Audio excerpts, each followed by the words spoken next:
Yo, Hey, we want to start. all right. We sieged a solo Russian streamer, and it's fucking Floki. It's like, are you kidding me? You So think the narrative yesterday is that me and BC we were all just scrimming together in BC Keep, and we got a ping that a Russian streamer. We went on his Twitch and we saw it. I forgot the name because it's a Russian name. Floki? I don't know if it was Fluky or not, but we got the ping that they were going to siege that house. So some Russians grouped up together to defend the house. They even built it back up apparently. So like Scorn, And then, right? The Russians like I don't think it Scorn was Scorn because and I think Nightmare. Scorn's against the Russians that defended the streamer. I'm not really too sure about the Russian stuff, but they you guys decided to siege that one streamer's house, Right now, but not I'm seeing a the. video of Floki here. Is Floki the Russian streamer here? Because he's the one. I don't even think Floki streams. Okay. Do you know the name of this streamer? Right, that should be pretty easy to look him up on Twitch No, here. well, not no because I don't remember because it was in Russian. I Okay. don't really speak Russian, So if I so bring up recent Twitch VODs, I should see something in the last day here, though. Like if he saves his VODs, I should see. you should. But like I think the default option is to not have broadcast Yeah, and saved, some right? people, a lot of people are Yeah, just yeah, do yeah. A that lot for of no people bread. just don't change that. Okay, so you don't think I'm gonna see him on here? So I'm looking I though. don't think so. But I don't think Floki streams, to be honest, dude. I mean, there's a huge Russian player base. It could have been. I know a lot of Oh, Russian here's streamers like something that looks like it Amerigo. could be in Russian. It's Bertral Fa Gamer. It's in another language. It looks like he's in the north here. This could be the Russian streamer. The stream is from yesterday. He's the only thing that I see in a different language here. I guess there's a guy called China Brothers. Oh yeah, Or Floki's also American. I'm pretty sure. oh, I don't think he's even Russian. and this happened He just yesterday. It's knows a little four Russian. hours. This could be the guy. Does this It, guy it look was yesterday in familiar? the afternoon, Pacific Standard Time. Is the It could name have been that. It could have been that one. Yeah. B Click it. Baiko? BAB? Looks like BA and like IIKO. Babakwe? Yeah, yeah. It could have been that one. This Check one. it real So you quick. got glasses on. If it has no views, I don't think it's gonna be that one. Try the It 383 does have one. three. Yeah, it does have 383 views. He's building a house. There we go. He's building a house. Yeah, He's this has just to be one. so this is just a solo Russian streamer who's with Scorn. Is he So with Scorn? Do you have any him like with any guild tags yep, on? he's with Scorn. But like, do you have like proof of it though? Because like, is there somewhere in the VOD where he like hovers over a Scorn player and he's in the same guild as them? Well, not in the same guild, but it's a bunch of Scorn building his house. If this was spotted by Odin Seed and we saw Scorn tag Well, building a house in the north, and we've been that's what fighting. I'm trying to say. Like a lot of Russians were watching his stream and they probably just saw him like getting screwed over by some MC and went to help him. Well, he's not being attacked yet. It's just Odin Seed building the house so far, unless earlier. Well, yeah, go back in the stream a little bit. Okay, so at some point he's maybe dead or something at the house. I mean, I'm not seeing it. I don't. Okay, he's maybe getting. Let's see if he's getting attacked. He's dead here. So let's see what happened. He's just building his house, and you're trying to say Odin Seed. Well, you got to go further back, I No, think. I'm going Like, back. There's a 20-second delay. I set the delay just for VoIP, so I have more control over what people say. But it's gonna catch up here. I think this is what you're gonna want to. I wish I could yeah, just stream so my yeah, screen here, they're in but the VOD. It looks like he died. Yeah, yeah, there he he dies, and dies. then he's being attacked here. Yeah, it's by Nerion, it looks like. And that's kind of what Nerian does, right? It's kind of what Nerian's But thing yeah, here. yeah, Is yeah, he yeah. just attacks people he sees.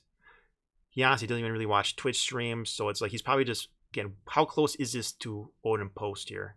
Well, that's by the Necro Vendor. That's the right there to the northwest is the valley to the docks. This is And I probably guess like a it would five appear to minute be was killed by ride an to Odin Seed Outpost. player. I mean, we do have a lot of it's Diddy King. We do have a lot of red players.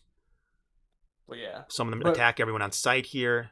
If they're patrolling the north here, it's quite the possible then the a ping solo that we Russian got was streamer that was Odin Seed killed. was gonna drop Mangs.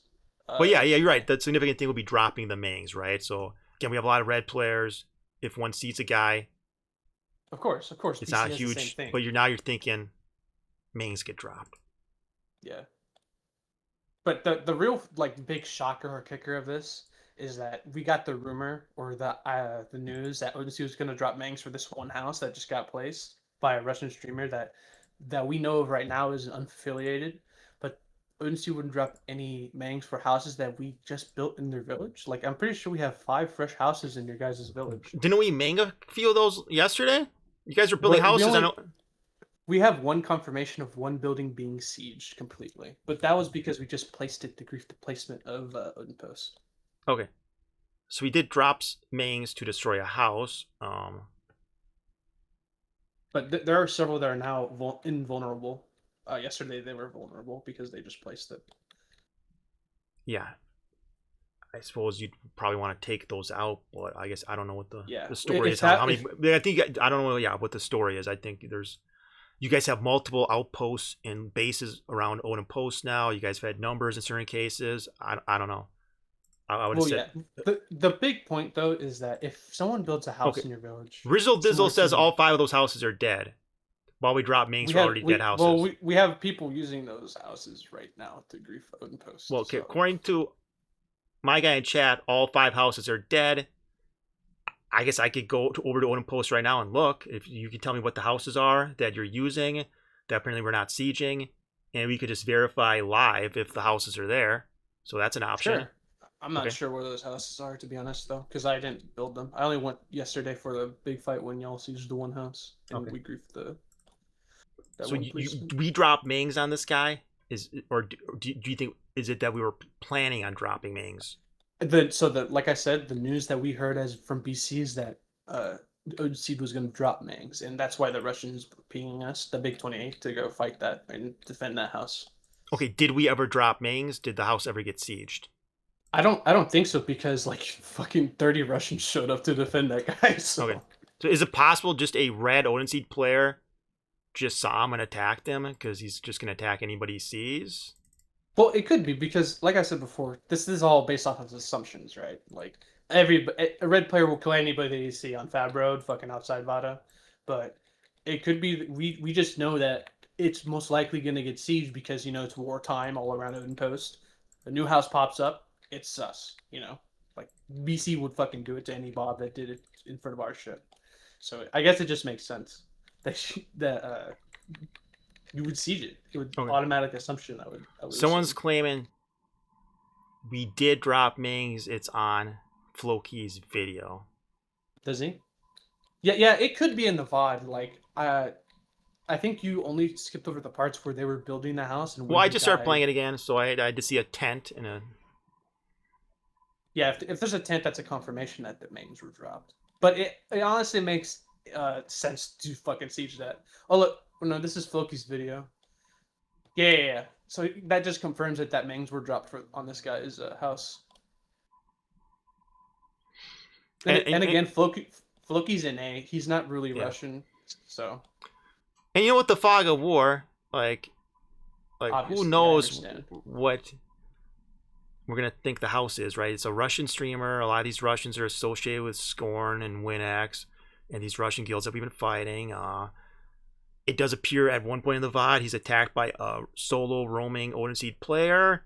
Again, did he then bring up the house? Did we then go check it out more? Then did we see Scorn? And maybe Scorn's just helping the guy, but now we see Scorn there. Right? The whole thing gets messy fast. Right? Scorn seems to be helping him real quick. It seems like all these Russians are part of one big Zerg together. And then you see a Russian guy building a house, and then within minutes, he's there with a bunch of other Scorn there. That seems to be an unusual amount of support there. I know. It definitely does look sus, but I could definitely say this though. A lot of Russians watch Russian streamers because some of them only speak Russian, and that's the only people they could watch. So I could assume that a lot of Russians that were in a single guild, an alliance, like from Scorn or Nightmare, saw this and they wanted to just defend him. I can only assume that's what happened. Well, that's quite a lot of stream assistance pretty quickly, and then from our perspective, we might go, okay, why is this guy building the house? I don't think it was quick, was it? Well, yeah, it did. In the VOD there, he's surrounded by Scorn guys. Like, he was killed by Diddy King, and then it looks like he's surrounded by a bunch of Scorn guys. And then honestly, I can look at the pings. Hold on. And when these guys are Russians, and like a lot of people will build houses under like no guild tag, right? They'll be sneaky about it.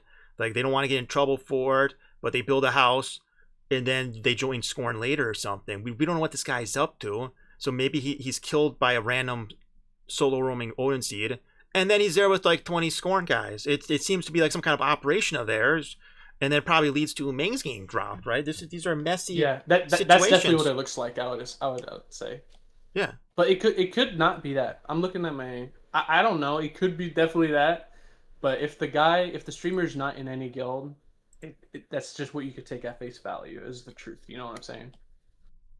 Yeah. So Barados, do you know anything about this? I don't. Yeah, I don't. I didn't know anything about this. I don't think he knows anything like special that I don't already know or you don't know, like the public in general. Yeah. You would have to get someone like Floki or some Scorn guy and try to get him to say, "Oh, it was a Scorn guy. We were placing a house there so we could keep the necro vendor." I don't think that was the case. So basically, there was some mischief with the house the other day, and you think this is an example of OdinSeed picking on a small solo streamer? You guys were the heroes. You rushed in to stop us. You destroyed the tent and the Ming, and you saved this poor innocent Russian streamer. From the Russians' perspective, I think it was definitely that. Like that's how Floki's like saying it, and from what it looks like as someone that wasn't really there or someone that was like outside of the fucking watching the stream, it definitely looks like that was the case. But in the end, you can have no idea what the true intention or the output was. Like if it was a Scorn guy building that to grief the necro vendor, which I highly doubt. It's not a strategical advantage to put a house there unless you're like a mounted and you're ganking. But I highly doubt that was like a strategical placement from the Big 28. It's not really a good area to place a house to grief owns.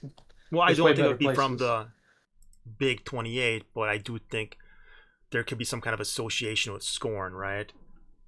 Yeah. See, like in the VOD, he's not even like allied to Scorn. Yeah, he's not. And who knows how this escalates? It could just be he's killed by a random solo roaming red OdinSeed player. Then of course, it's just another case of crossfire. Yeah, things escalate. The situation gets. Then we start seeing Scorn there with them. Maybe Scorn just showed up to help him because he was killed by one guy. But then once we see a bunch of Scorn there, we think this is some kind of Scorn operation, and that it has to be taken out. Again, so I see Diddy King come up on a spider. Looks like he spends a number or just a short time killing him. He respawns, and now I know when Scorn shows up. Does Scorn almost show up right away? Is Scorn with them right after that? I think they are. I think immediately after it happens, Scorn is already there. Diddy King. Do you know the date for this? This was yesterday. This would have been, yeah. So now Scorn's already there. So immediately after he's killed by Diddy King, he probably would have mentioned that there's a house being built. We would have then gone and got eyes on it. We would have seen a bunch of Scorn there. And now it's escalated. Yeah, I don't know where this got pinged in this fucking... Here, I have so many Alliance fucking Discords. Dude. I'll just link it in chat. I'll link the guy's VOD in chat. He was killed, I think, around like the 2:59 mark on the VOD.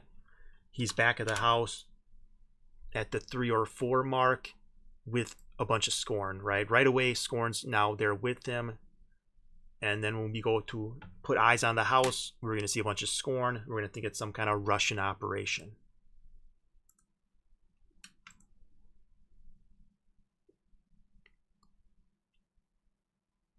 Well, yeah, I guess that's what it looks like. You can never know if the guy was, secretly a Russian placing that. Yeah, and at this point, that's going to be exactly what we think. It is what it is.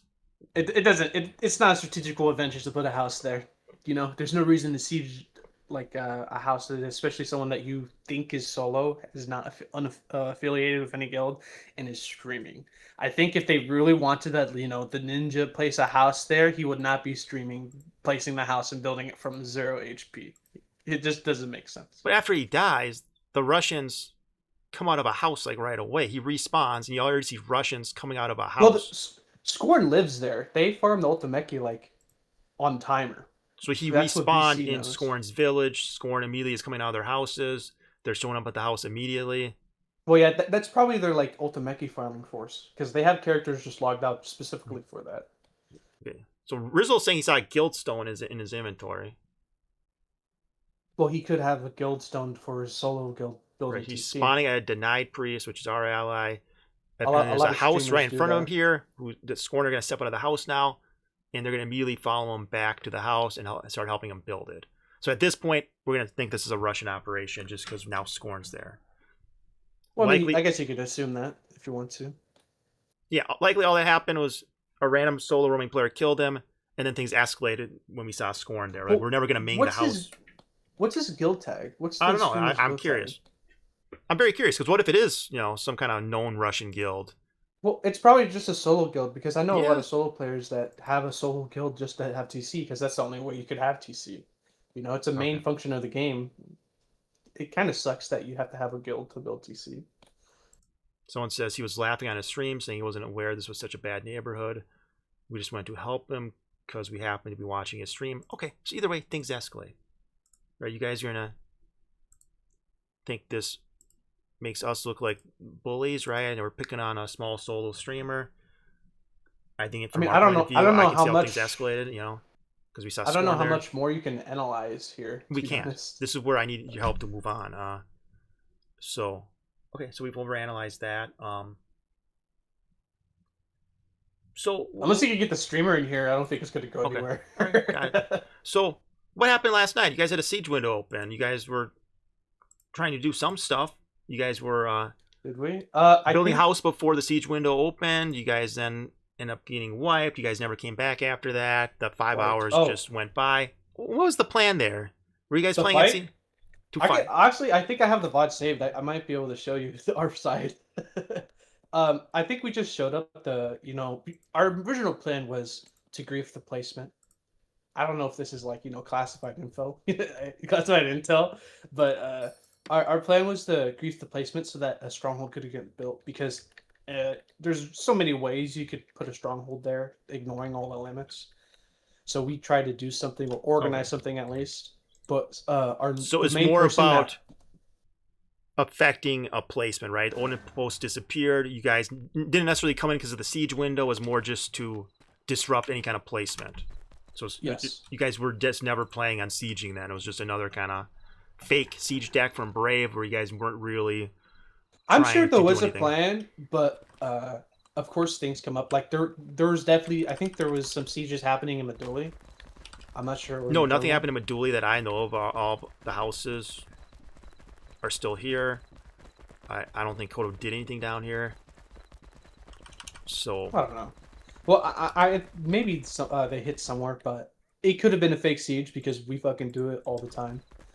We get fake sieges all the time. We get fake outpost decks all the time. Do you think OdinSeed does fake siege decks all the time? Yeah, we do. Fake siege decks. So when we declare siege, sometimes we have no intention of showing up. It's just to grief our opponent.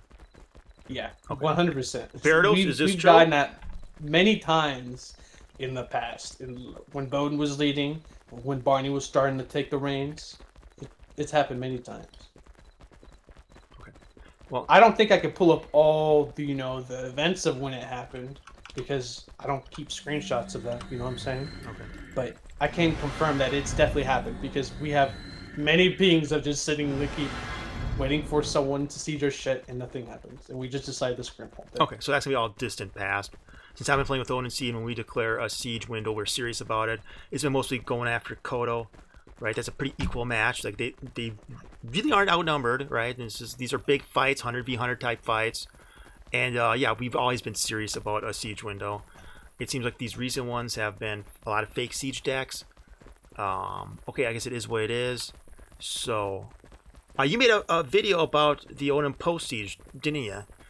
Yes, that was my video. Yeah, and I watched it at some point this stream. You seem to be making a lot of implications that something shady happened, right? You seem to focus on Azog at the stable. You focus on the Ogmir that seems to be running too fast. You focus on the main teleport.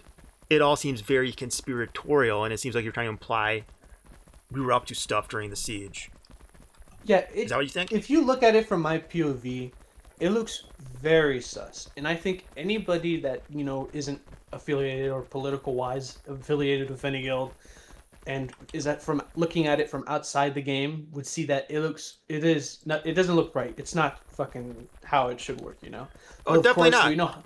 We know how the game servers act, Yes. You know the types of wild shit, dude. I've seen a fucking horse rubber band like 30 million times across the map and then appear right next to me, and it was my guildie. I've seen that happen. So anything could happen. But yes. The main example that I want to bring up is the Mang. Uh-huh. How what can cause like a main that can't move? By the way, a main is stable, doesn't have any wheels. How does a main teleport to the roof? And the question of why someone would want to teleport it is maybe to teleport their tune, because there's a teleport that people use to like they teleport the vehicles inside of it rather than the character, because then it looks like a normal thing that happens during server lag. It could be something like that, or it could be like an attempt to move Minx because of server lag. I don't know. These are just like assumptions that you can make up. But Yeah. that main teleport with that person, that Unseed player appearing in it, is very sus. And I know Azog posted a video like saying of the guy that got teleported with the Mings, his POV. However, that dude resurrected and then immediately appeared in the Mang, right?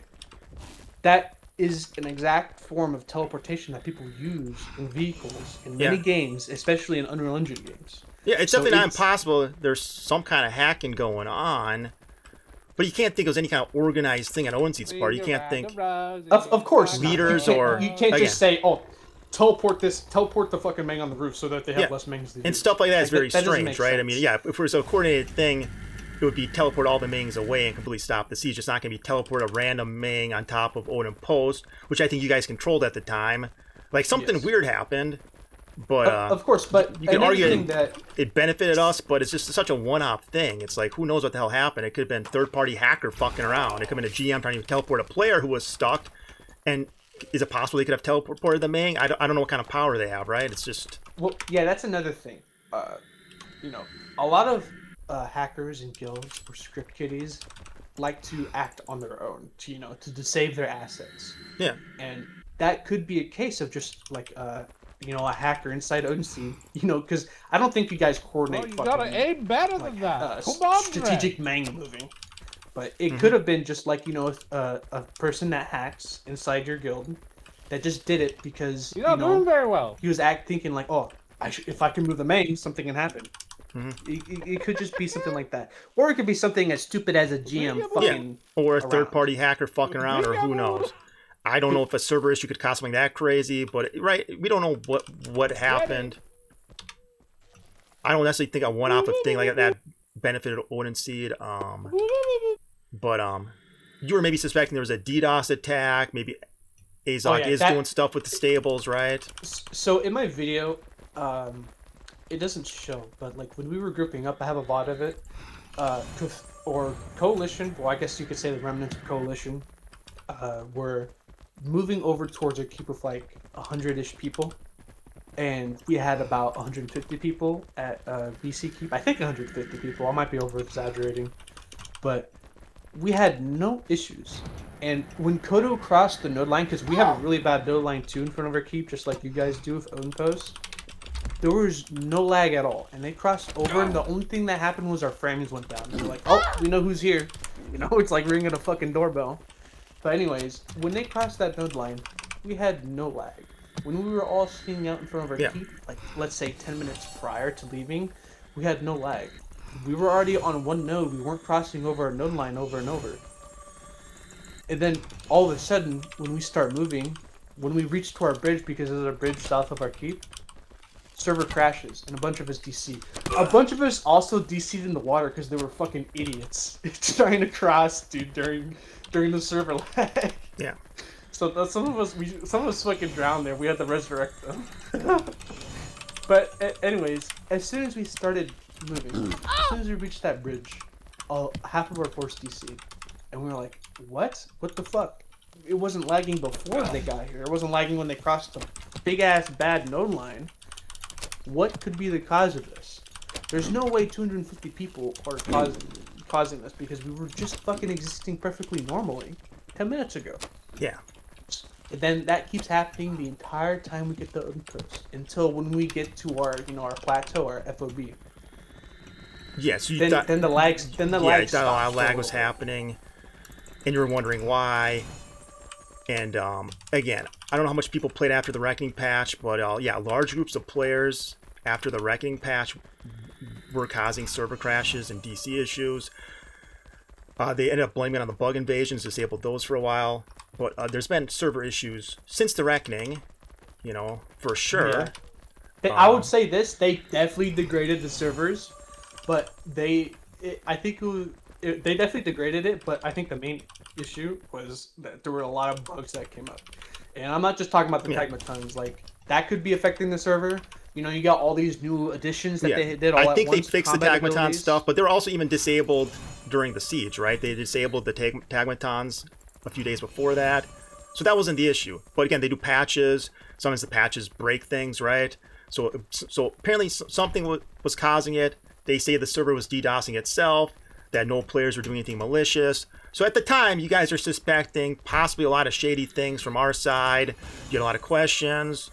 It would appear that it's all been answered, that we weren't doing any of that. Like, I guess not. We didn't anybody could say that, dude. Like, yeah, but we didn't staring at login screens for 5 hours. None of the comms were about how we got to keep this up, right? I mean, it's all about we want fights. We want to go down. If I'm gonna be honest, I don't think you want to be saying that in any sorts of comms. You want to be saying this in DMs. Yeah, well, yeah, it would be private, but even during the last hour of the siege, Azog's calling us to re-gear at Odin PD, re-gear at Asgard Keep.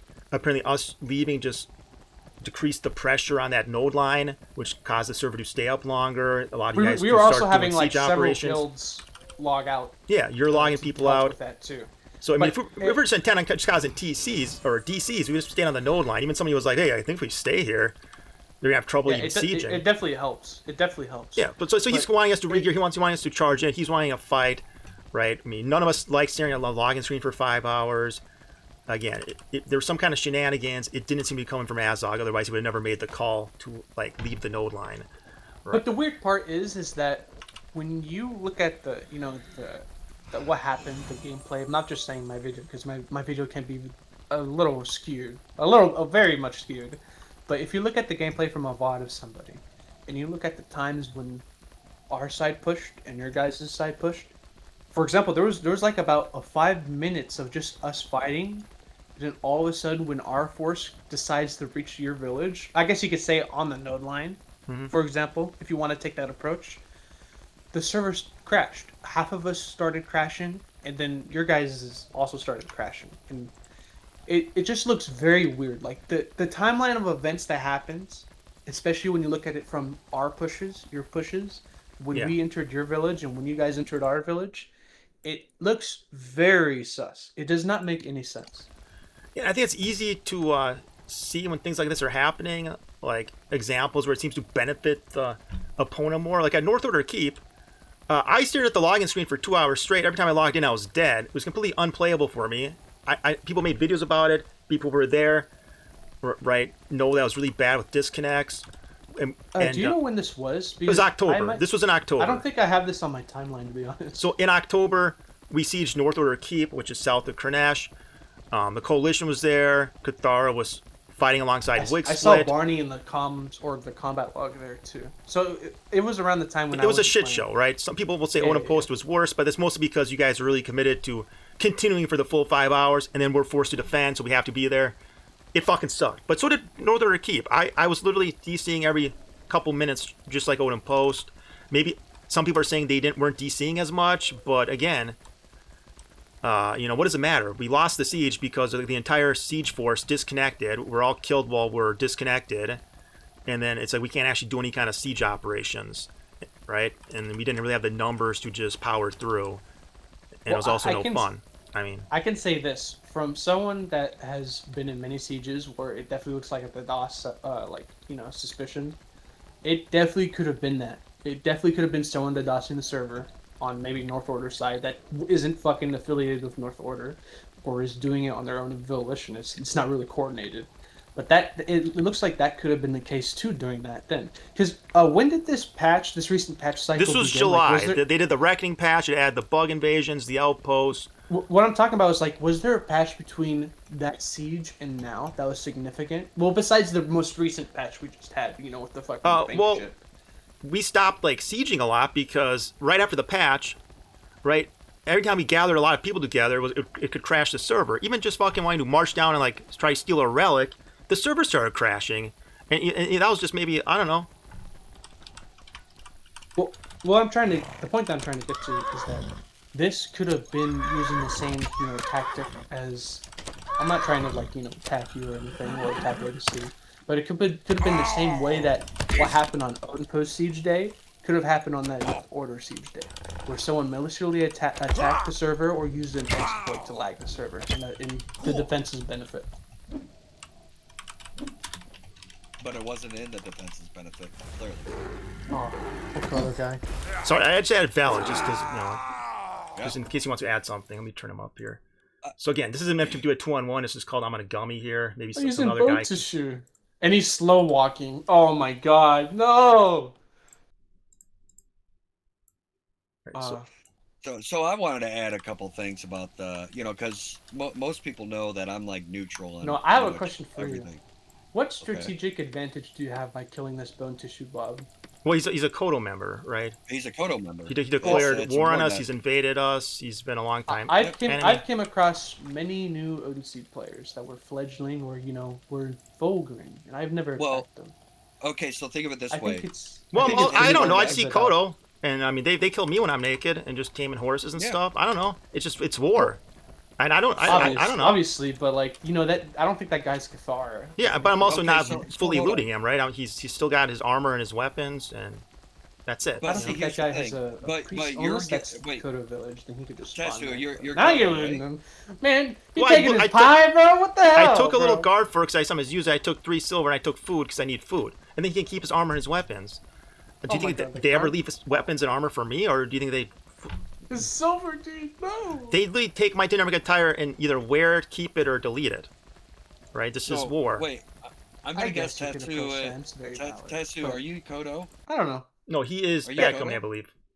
Okay, he's bad company. Okay, so here's the thing about, and again, I'm neutral about everything. I just play the game. But anyways, but you have to realize that one, Dread OG is playing a red player. He's playing a murderer, right? So he sees an enemy guild. Doesn't matter if you're a fledgling. It doesn't matter anything. If you're wearing that tag, you're guilty by association because that's the same thing Koto does. And that's how they treat me. Correct. Yeah, exactly. So, and that's how they treat every ACT member. Like Cathar will still bring up 4 years later. You teamed up with cheaters, kind of Levia.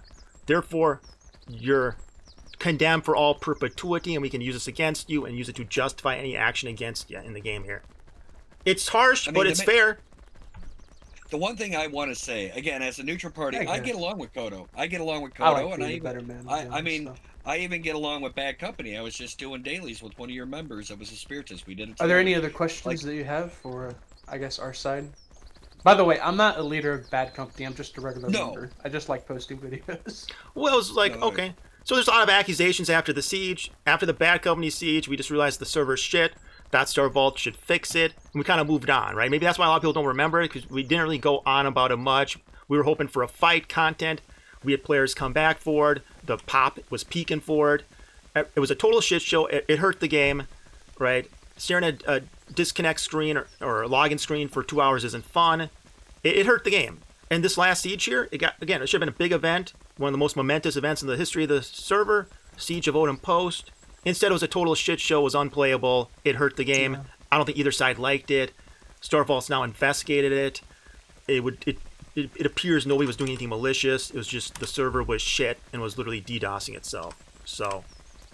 Yeah. Well, I mean, again, you could take that approach that it was the server's cause, but the things that I saw from my side, I think the things that you could see from the video from an outsider's perspective, it does not look like it was the server's fault. It looks like a fucking exploit. It looks like. So you don't necessarily believe StarVault? Like, I don't know if they published their findings yet, but Robmo was, I think, giving an early preview, and they were saying nothing malicious happened. It was the server DDoSing itself. Well, so do you accept those findings? Well, obviously they're going to say stuff like that, and honestly, I think everybody that's been in this community for a long time knows how valuable Robmo's words are, But so you think something shady might have still happened? You don't necessarily believe StarVault's explanation? Well, yes, because it's cybersecurity 101 to not reveal that anything has happened until a proper evaluation has been made. Okay. And I can't really assume that Farmer Joe has made that evaluation yet, or that assumption. Or sorry, I can't say assumption. It's an evaluation of like what happened to the server. So, I mean, he could have fixed it with that fucking patch. I mean, we'll just have to have another siege. And that's what what you guys would have sieged yesterday. There's a siege window open. I did too, man. I was in tongue and all, bro. I was ready to fucking bang. So then what happened? So what happened to the rest of the AJA then? How come you guys didn't take honestly, advantage? I'm okay. So this is my personal grudge. What happened, dude? Why? Our dudes pinged for like a fight with Ruin because Ruin decked our outpost and all of Ruin was on, and we had a guy that was saying they're only on if they're gonna bring people to fight at this outpost. So he pinged our Alliance Discord. So AJA to fight Ruin. I don't have an AJA Discord anymore. Oh, so so it was Bad Company then. Oh yeah, I'll say we have an Alliance Discord of just Bad Company, Mythic, and some Koto guys. Not all Koto. So it's kind of like an AJA Discord, but not quite. You're saying kind of, but we kill each other on site. Okay. But like that got pinged, and we were gonna go help Mythic because they were gonna get Zerg. They only had like 10 people on, and the assumed number that they had was like 30. So we got pinged to go there, and then the person that pinged it didn't know that we were gonna plan something.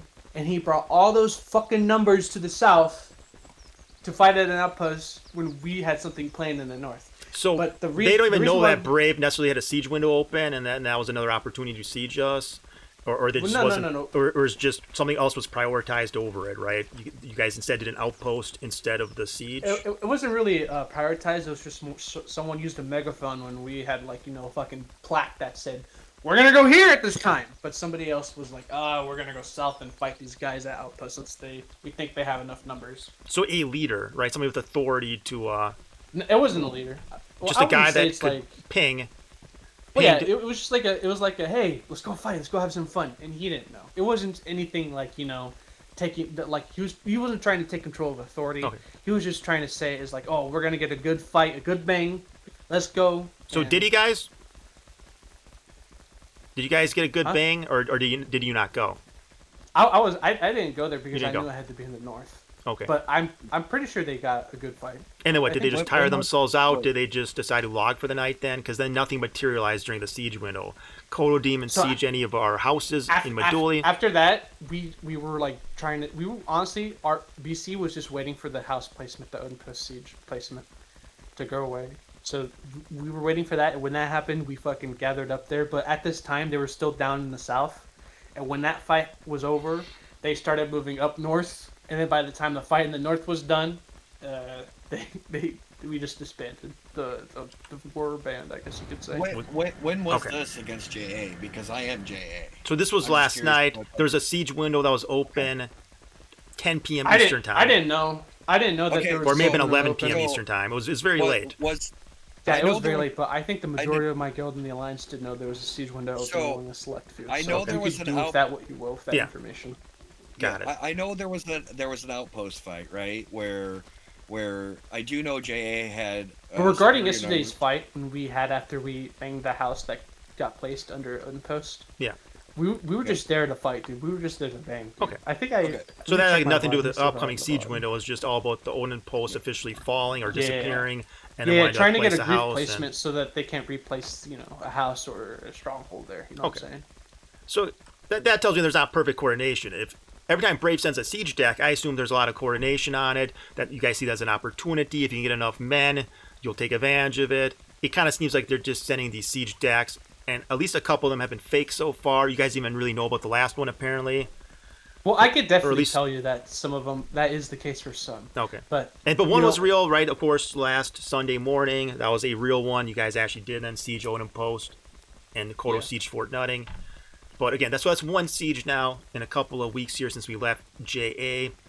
Are you guys satisfied?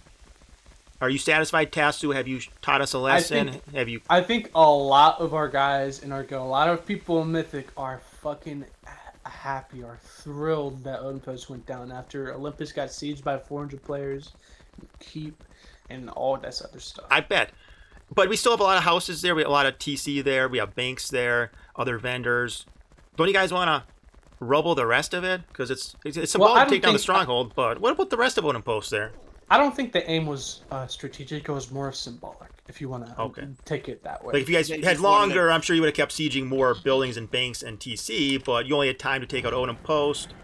You did. If you want it to be strategic, you guys could place a bank anywhere, anytime you want. You could just take down the house, tell someone to demolish the house, and then place a bank.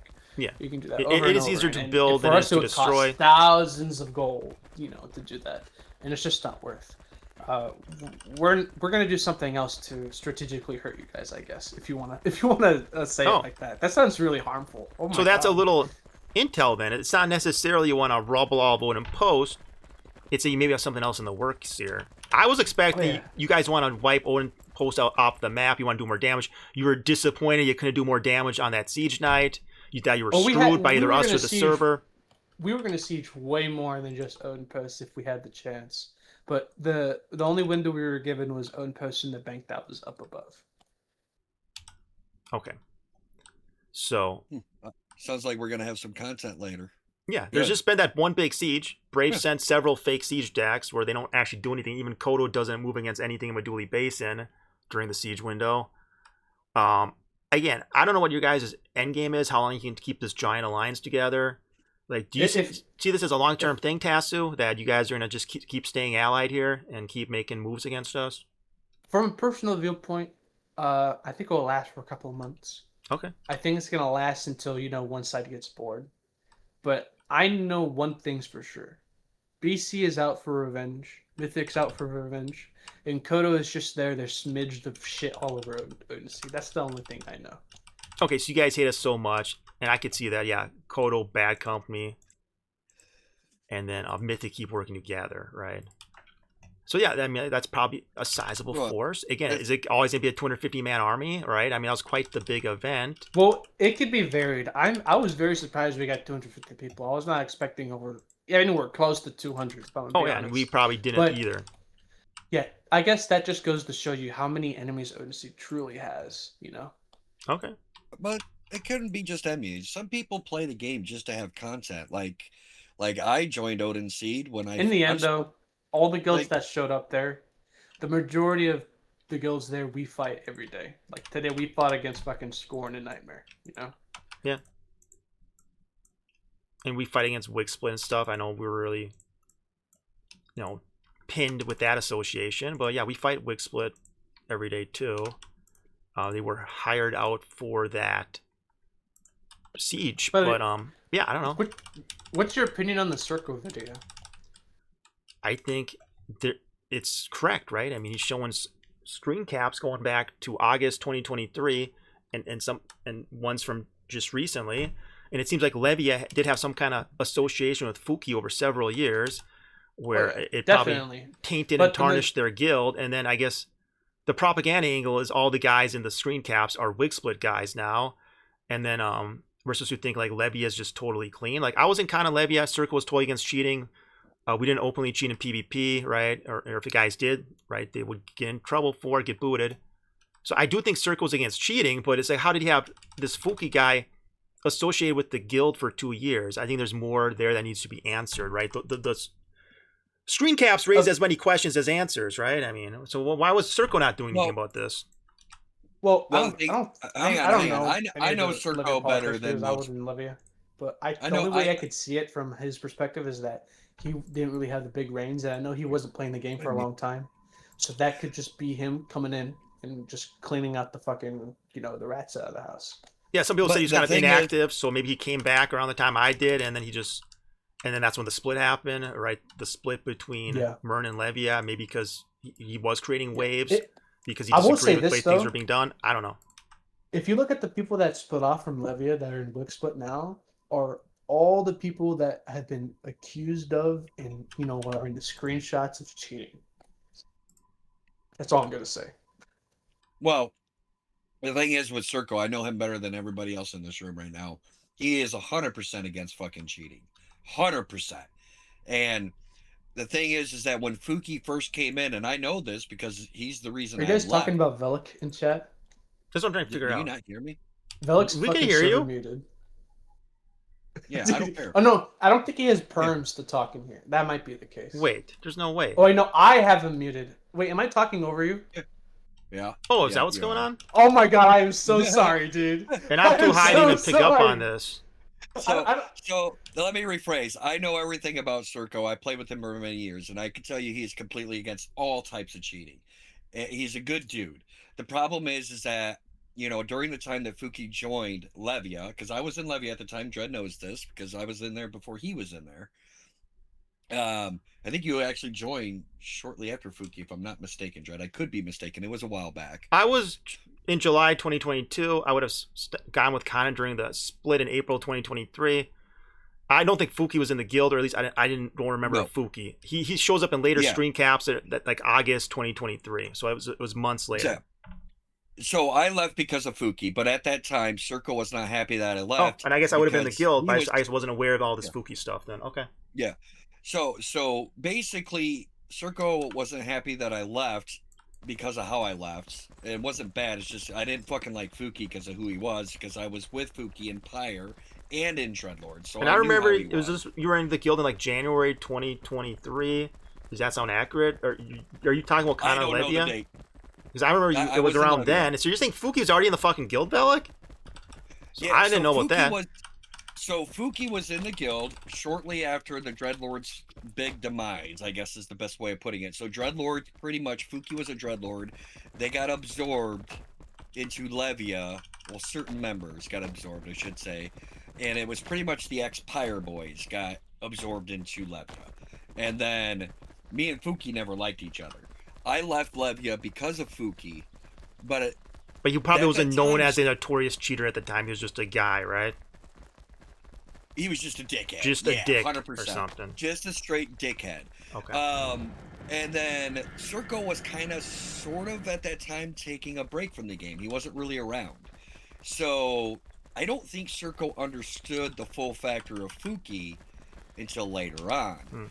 Now, if I remember correctly, and I could be incorrect at this, so don't quote me on it, but there was a Levia member, which people know, Shadow of a Man. Yes, I remember him well. That dude's hilarious. He did not like Fooky at all, like one bit. And I want to say it was Shadow of a Man, because during that time too, there was the Radagast ordeal with Radagast fucking jacking everything. Yes, he went crazy. Whatnot. Drug fueled, that was shortly, hijinks of some kind.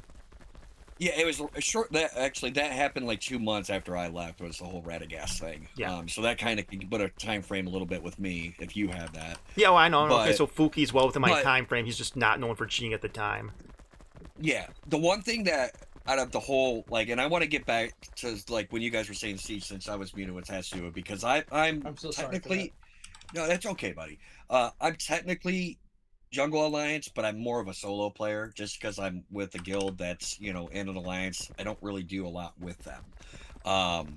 Every now and then I do the outpost. Now, I did do an outpost where there was Mythic and Bad Company together yesterday, and I guess like we won the post for the most part, but then like you guys came in like deep, like holy shit, there was a ton of you. I got fucking wig splitted instantly,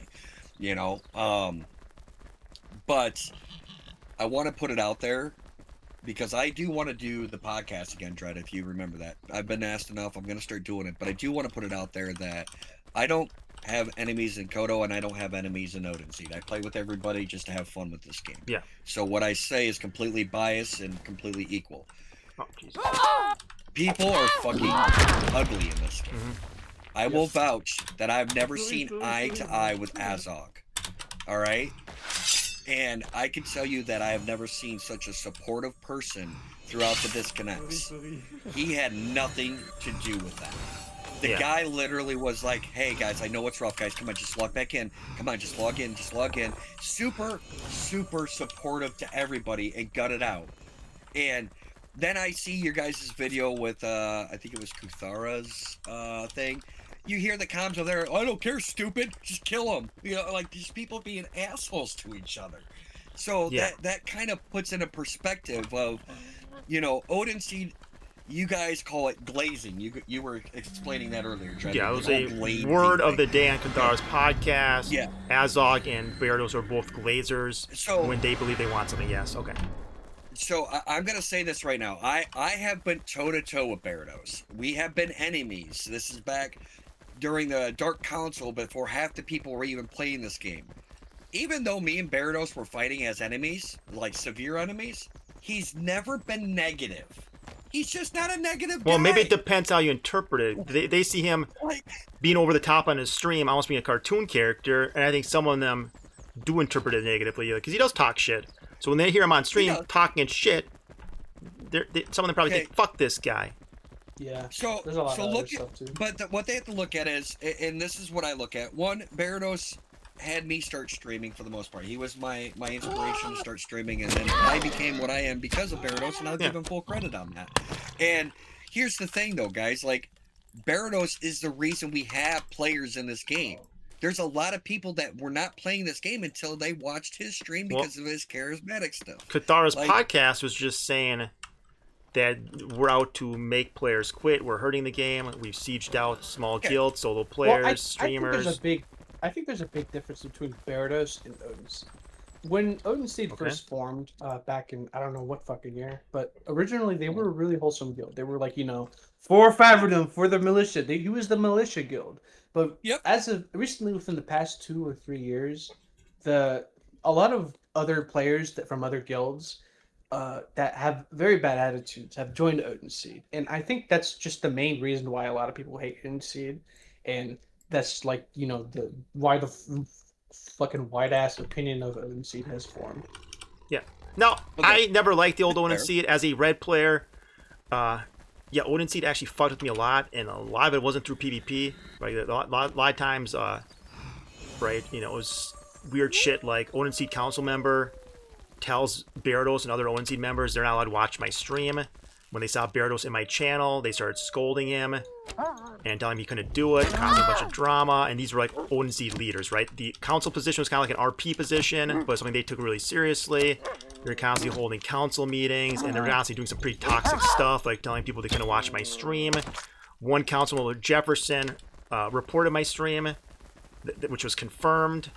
Right. So that was old OdinSeed, like old OdinSeed when they're an RP guild. But apparently they really had a problem with red players.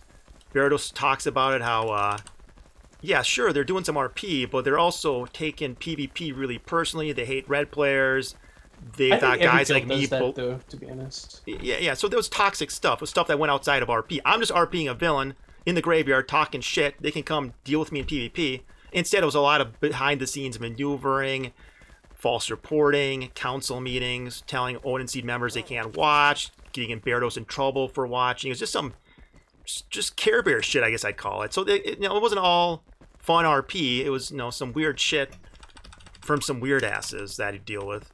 And even Barados side, I think other people in the guild side, like some of their good RPers like Tom Barry and I think Mr. Prinkley got sick of some of the serious drama. So it wasn't all RP. It wasn't all fun, right? There was some weird assery involved. But I get what you're saying, though. I get what you're saying about an RP guild. I see the idea of OdinSeed being some pure RP guild that's just having fun. Like, I get that as a talking point. It sadly wasn't the reality, which really disappointed me. Though I always saw guys like Barados as he's having fun. He's playing a character. A lot of what he's doing is performance art. So I've always liked Barados. Again, maybe some people see it, what he says as like serious shit talk. I don't know. But you were just... Of course, it's his act, and in the end, he's one of the most viewed fucking mortal streamers. You can't argue about that. The dude's like almost an image for content creators in Mortal Online too. But I'm gonna give that to Brinkley now. I think Brinkley took that mantle. Brinkley is doing a very good job. Brinkley is doing hella good too. They're competing for the he honestly should be close to Twitch partnership. I see him over 100 viewers all the time. Like you'd think that's at least within. And he deserves every bit of that too. He does. Like, he brings a good light into this game and funny and role playing and fighting all at the same time. He's great. But I do want to finish the whole segment of Koto thing. I really do, because it bothers me. Everybody that knows me knows there's a history with Koto. Now I'm cool with Koto now. I have no issues with Kuthara. I have nothing at all. I was actually talking to Kuthara earlier today a little bit, and not all of it was about the game. Some of it was like, went on my motorcycle. Kuthara's and you don't think he's glazing you? Like he would say Azog or Barados is glazing if they do that. So you took it as genuine. Right. Again, I'm completely being biased on the whole thing. I don't think Kuthara's a bad guy either. What I think is going on is that you got the staple foot of the heads, and then people paint an image of others' actions to those heads. Yep. So just because Kuthara is a pretty, he can be a dickhead. Everybody can be. But realistically, he's not that bad. He's the first one that he'll kill you. He's a good fight. Kuthara, even though with our history, every time he's killed me, he's always said good fight. You know, he's never been negative about that either. Barados is the same way. How do you feel about streaming around Koto back in the day, right? I mean, do you think Koto's just doing all good fights, or they seem to have it out for you at times, you know? You tell me. I will say this, that I do know, and again, not Kuthara, right? I know Kuthara doesn't do it, but I do know others do. I've actually have clips of me in the middle of fucking nowhere with Snaz doing brown bears, and all of a sudden, you know, like 20 plus Koto show up to kill me. You know, did they have your bounties? There was no bounty system back then. Oh, no, it's a straight stream. Do you think maybe they just scouted you out and maybe just stumbled on you? They would have to leave Meduli from Fabrinum, and that didn't happen back then. So no. Okay. No, so they kind of went way out of their way, right?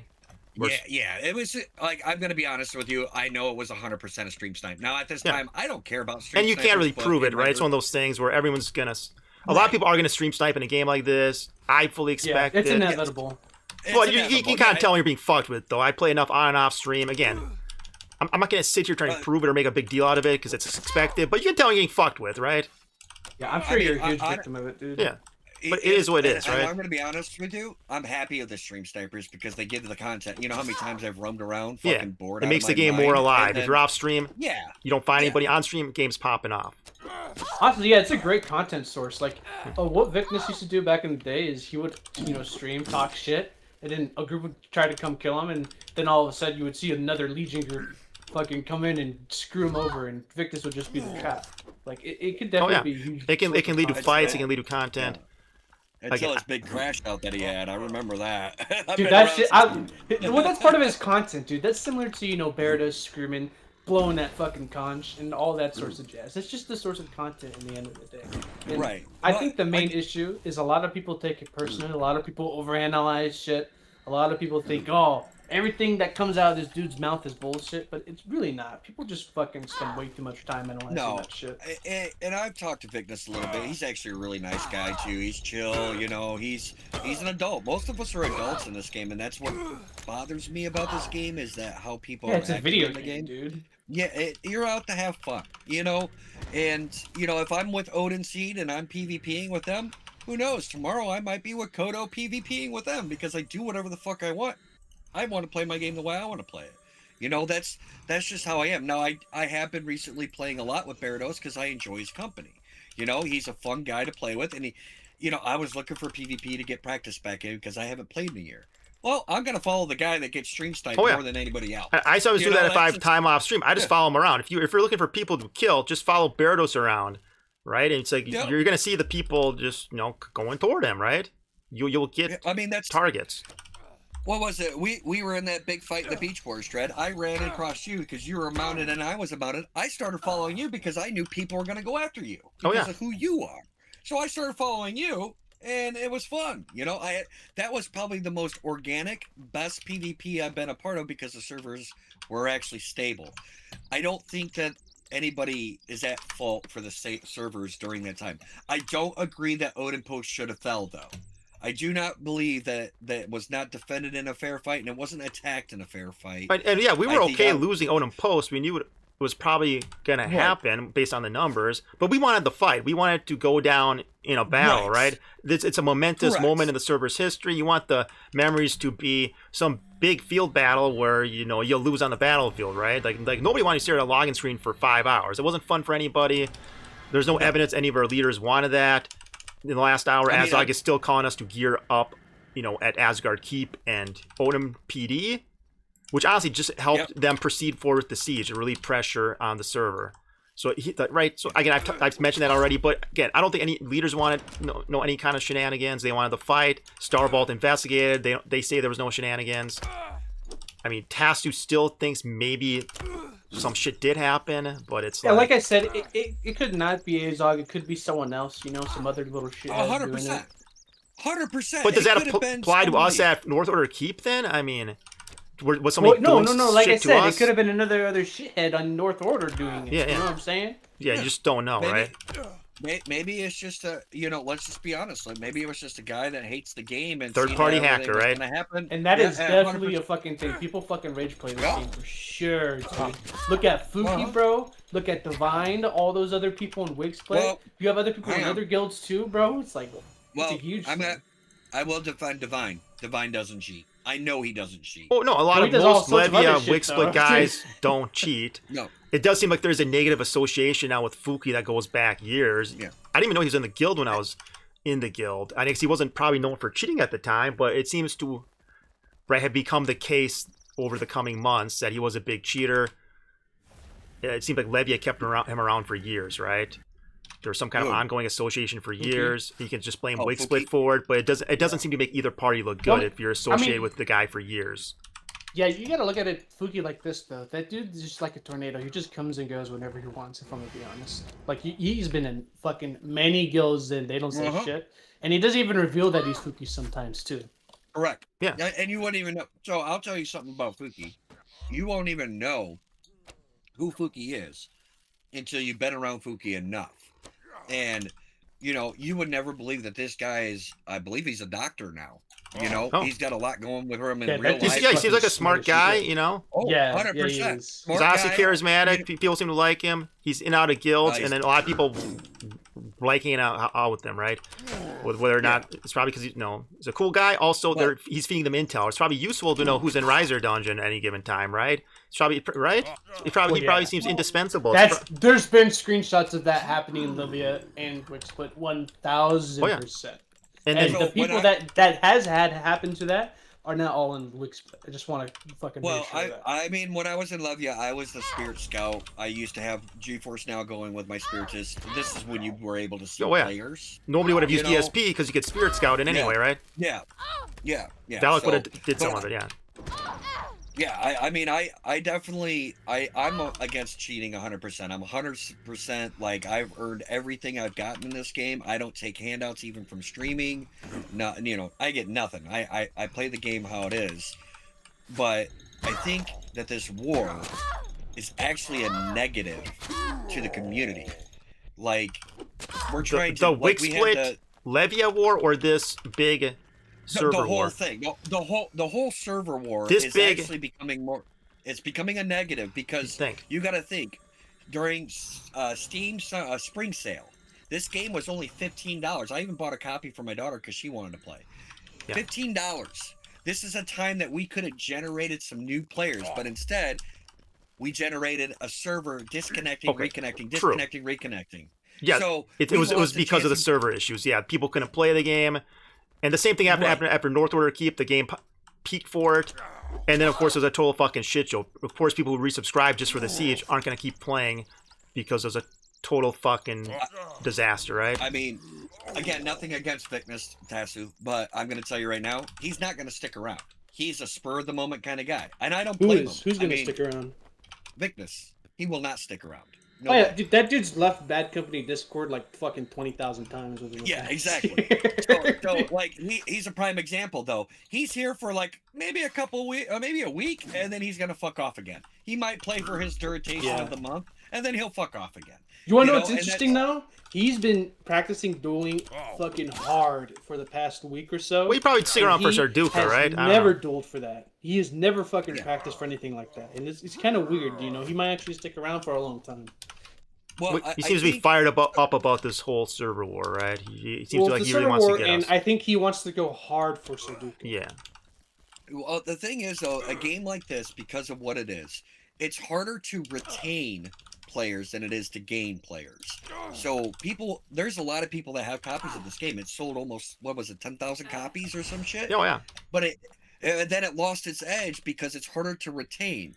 And sometimes the wars are positive. Now in Act, I fought Act. I was with Koto with Koto during that fight, and I will say this: nobody on the Act side judged me for supporting Koto during that time because I looked at it as I picked the underdogs. They were outmatched, outplayed. So me and Crimson Swarm came in with all of our pets to help them out because it was content. And I think that everybody at that time during Act looked at it as, VelleK. Yeah, we saw it as content, a fun couple days, a very memorable event.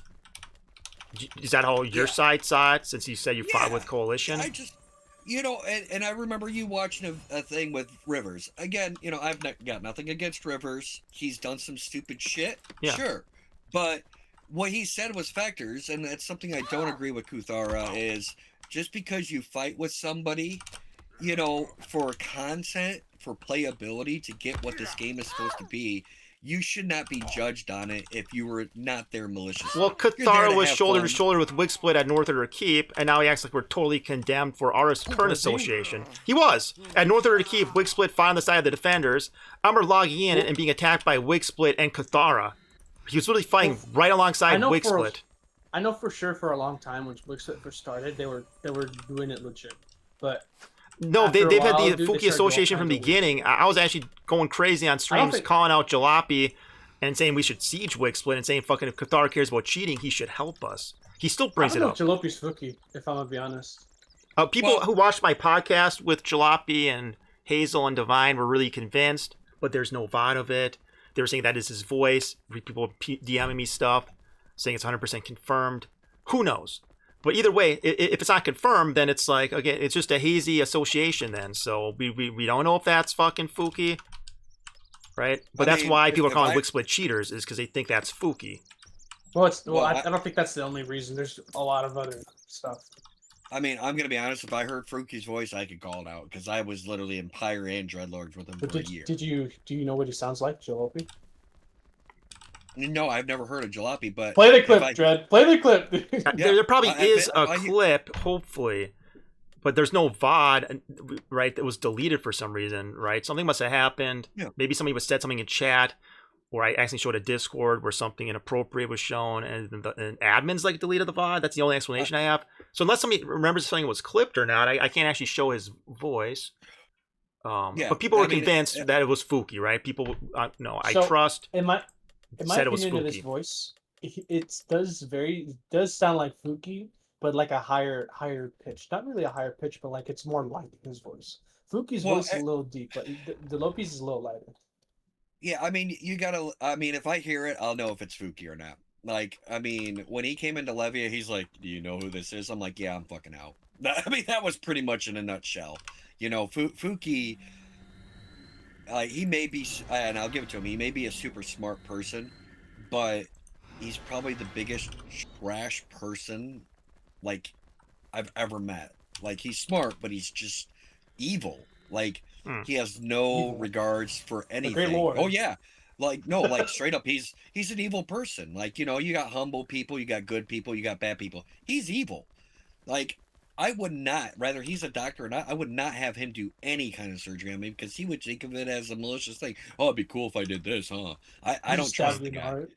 Yeah, I don't trust the guy. I mean, I like to think he just finds cheating in video games to be fun. It's a way to entertain himself, and he wouldn't actually do anything in real life. That is a big jump. That is how he approaches. No. I'll give you guys an instance. For the reasons that I left Levia, why Fooky and me didn't get along. So during that time, and this is why I say it, so I had a dog for 18 years of my life. Yeah. His name was Boo Boo.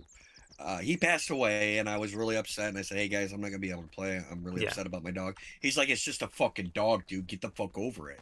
I'm like, "What the so fuck is Fooky wrong with you?" That went in on you on that. I remember people going in on you about the dog. I don't even remember the name Fooky, but it was specifically Fooky that went in on you on that. That decided to give you shit for your dog dying. It definitely sounds like him. Yeah. Like literally. So like, I mean, everybody's different. I look at, I love my dogs. I mean, they're pretty much family. Anybody that has a dog would think the same thing for the most part, or any animal. But there's something fucking wrong with that guy. Like in the head. I don't know what it is, and I'm saying this is probably outside of the game, and he's not a healthy person. So, yeah, you weren't happy with the dog stuff. That's something that most people wouldn't necessarily rip on a guy for, right? We empathize. We get it. We've all lost dogs. It fucking sucks. We want to think, fuck you, it's just a dog. Get over it, bitch, or whatever. Yeah. It's probably it's horrible, and and that's the thing. Like some people, like, and that's why Cerqo was upset that I left. He's like, "Dude, why would you leave over that?" I'm like, "Dude, that like fucking hit me in a different angle. Like, dude, I've had this dog for years. Like, dude, like this was like my kid, You know, I mean, this dog I have got pictures of, like, dude, it's a family member, dude. How would you feel if one of your family members died? You know, I mean, like going after fuck, dead dogs isn't an uncommon thing Yeah. in this game, huh? We all know what happened when Rivers' dog died. Some people, again, because I guess because it's That was fucking crazy though. That Dude, dog was I a part of didn't his even know that. stream. it was wait, like wait, a mascot. Are you serious? Yeah, it did. Yeah, I did not know his dog passed away. Oh my god, dude, that was like his kid. Yeah, dude. It was literally on almost. It was like he was. I think it's still his profile picture. Yeah, I remember the little guy. I always told him, hey, give your dog a treat and shit, you know? And that I would donate just to see the dog get a treat. That's sad. I did not know that. Man, no wonder he's so like fucking depressed nowadays, dude. Splitting cigarettes like it's fucking nothing. Nah, he's always doing that. He's always been like that. He's been, you know, and I just found out me and him actually live pretty close to each other, which is kind of cool, you know? Like, I want to say we're like an hour apart from each other, which was weird. Sorry, I was just getting attacked, so I missed all that. But who lives close to you, VelleK? Who's like an hour away? Rivers. Okay, that's pretty fucking cool. Yeah, that's cool, you know, and we like to travel, so I told him, hey, you know, maybe sometime we'll go get a cup of coffee or shit and hang out, do a podcast with me and him together. Fuck it, you know. I mean, I don't have an issue with fucking Rivers. I think he's fucking just generally playing the game, and that's what he's doing. Yeah. He's just passing time. I think the reason why a lot of people have issues with him is because of just some of the stuff that he says. It's not really deranged. He just spews that shit, and I think it comes from like somewhere deep within inside him that there's a conflict that he hasn't resolved it, and I think he's taking it on this game, which he shouldn't. But if you look at him, he doesn't seem like a bad guy. No. I mean, that's the one thing that I don't like about this this game is that a certain word that I can't say because Dread's streaming and he knows what it is. People are being called it all the time, like Kuthar and stuff, and it's fucking dumb. Well, like, one of them's the R word. I mean, it's Kuthar's favorite word. I mean, it's a word you can actually use on Twitch now, so you're probably not talking about that one. Like an Epstein? No. Is that what you're saying? Yes. I'm talking an islander. Yeah, I was talking the word that starts with a P. A lot of people get called that. Yes, it's probably just meant to. That's so stupid. That's such a shitty slander word to people, use. right? You guys are gonna be more flavorful. If you're a grown ass man, you shouldn't be accusing people of like serious real life crimes. That's like loser behavior. That's not something grown ass men should be doing. Right? That's bitch behavior. Right? Yeah, definitely. I have no problem telling anybody. So like that word to me is just fucking disgusting. I work at a school. I'm a student counselor. That's what I do for a living. I hate when people just use that word with no context because you can ruin somebody's life. Yeah. It's if ridiculous. They really wanted to. And there are a lot of freaks in the world that will do that. Like and Koto was subject to that 4 years ago, and that's something I was always against. You can fight him in game here, but that's ridiculous, right? That was a Bonnie troll from like over 4 years ago. You remember that one, VelleK? Right, that was like and Bonnie's gone. Bonnie's gone. Bonnie's gone. Yeah, some people latched onto it. They again are probably just using it because they don't like Kothara. But it was a fake Photoshop news article. It was completely ridiculous.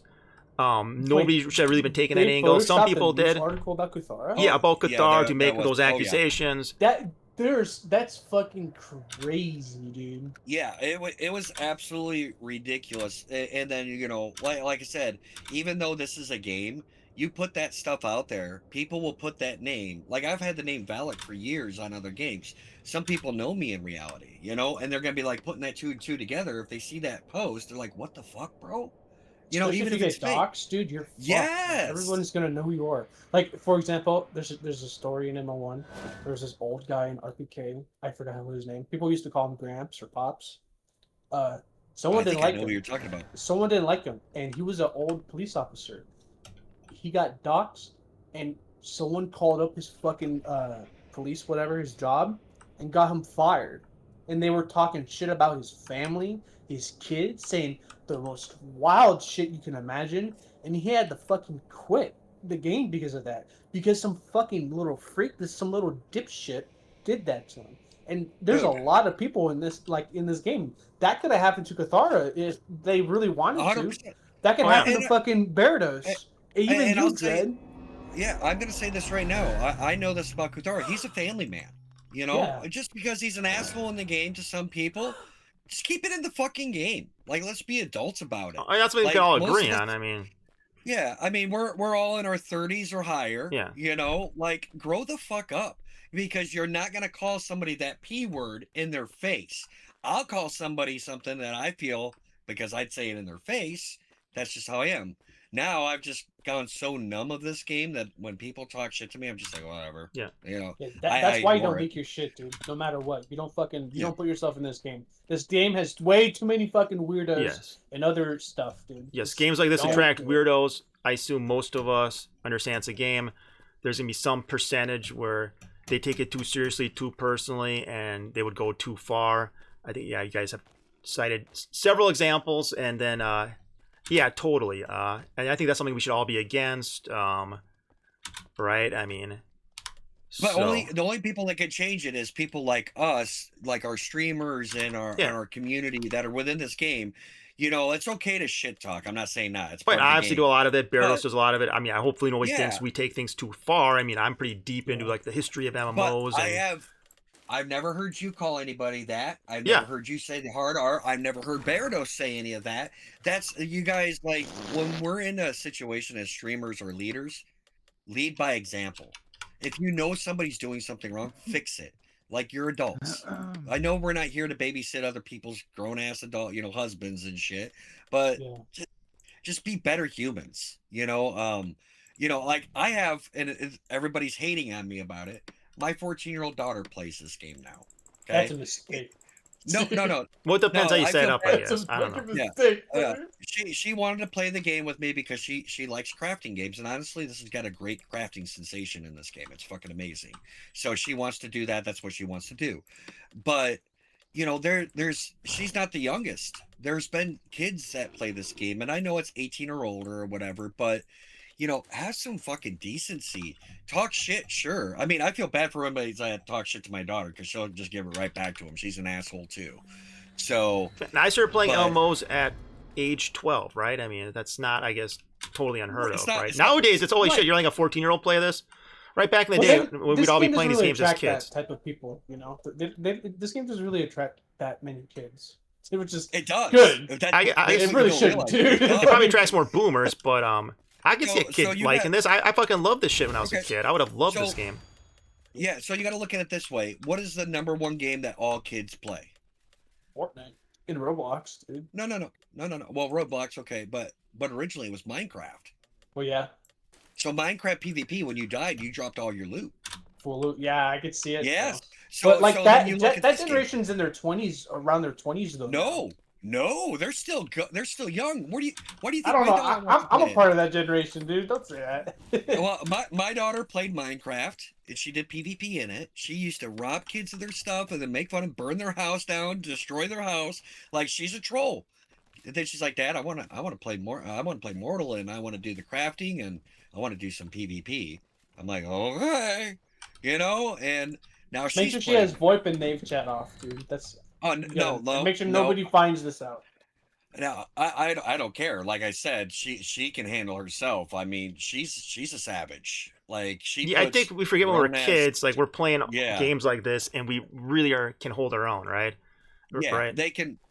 I think the generation that is coming up now into the game world, your teenagers and stuff, are a little bit more tough skin, especially through the internet, than we were. Well, yeah, Because they know. a They lot grew up about, on the like, internet, right? They know all about the keeping internet. yourself safe. Yeah, that mentality-wise, they'll talk shit all day long on the internet, not giving a fuck.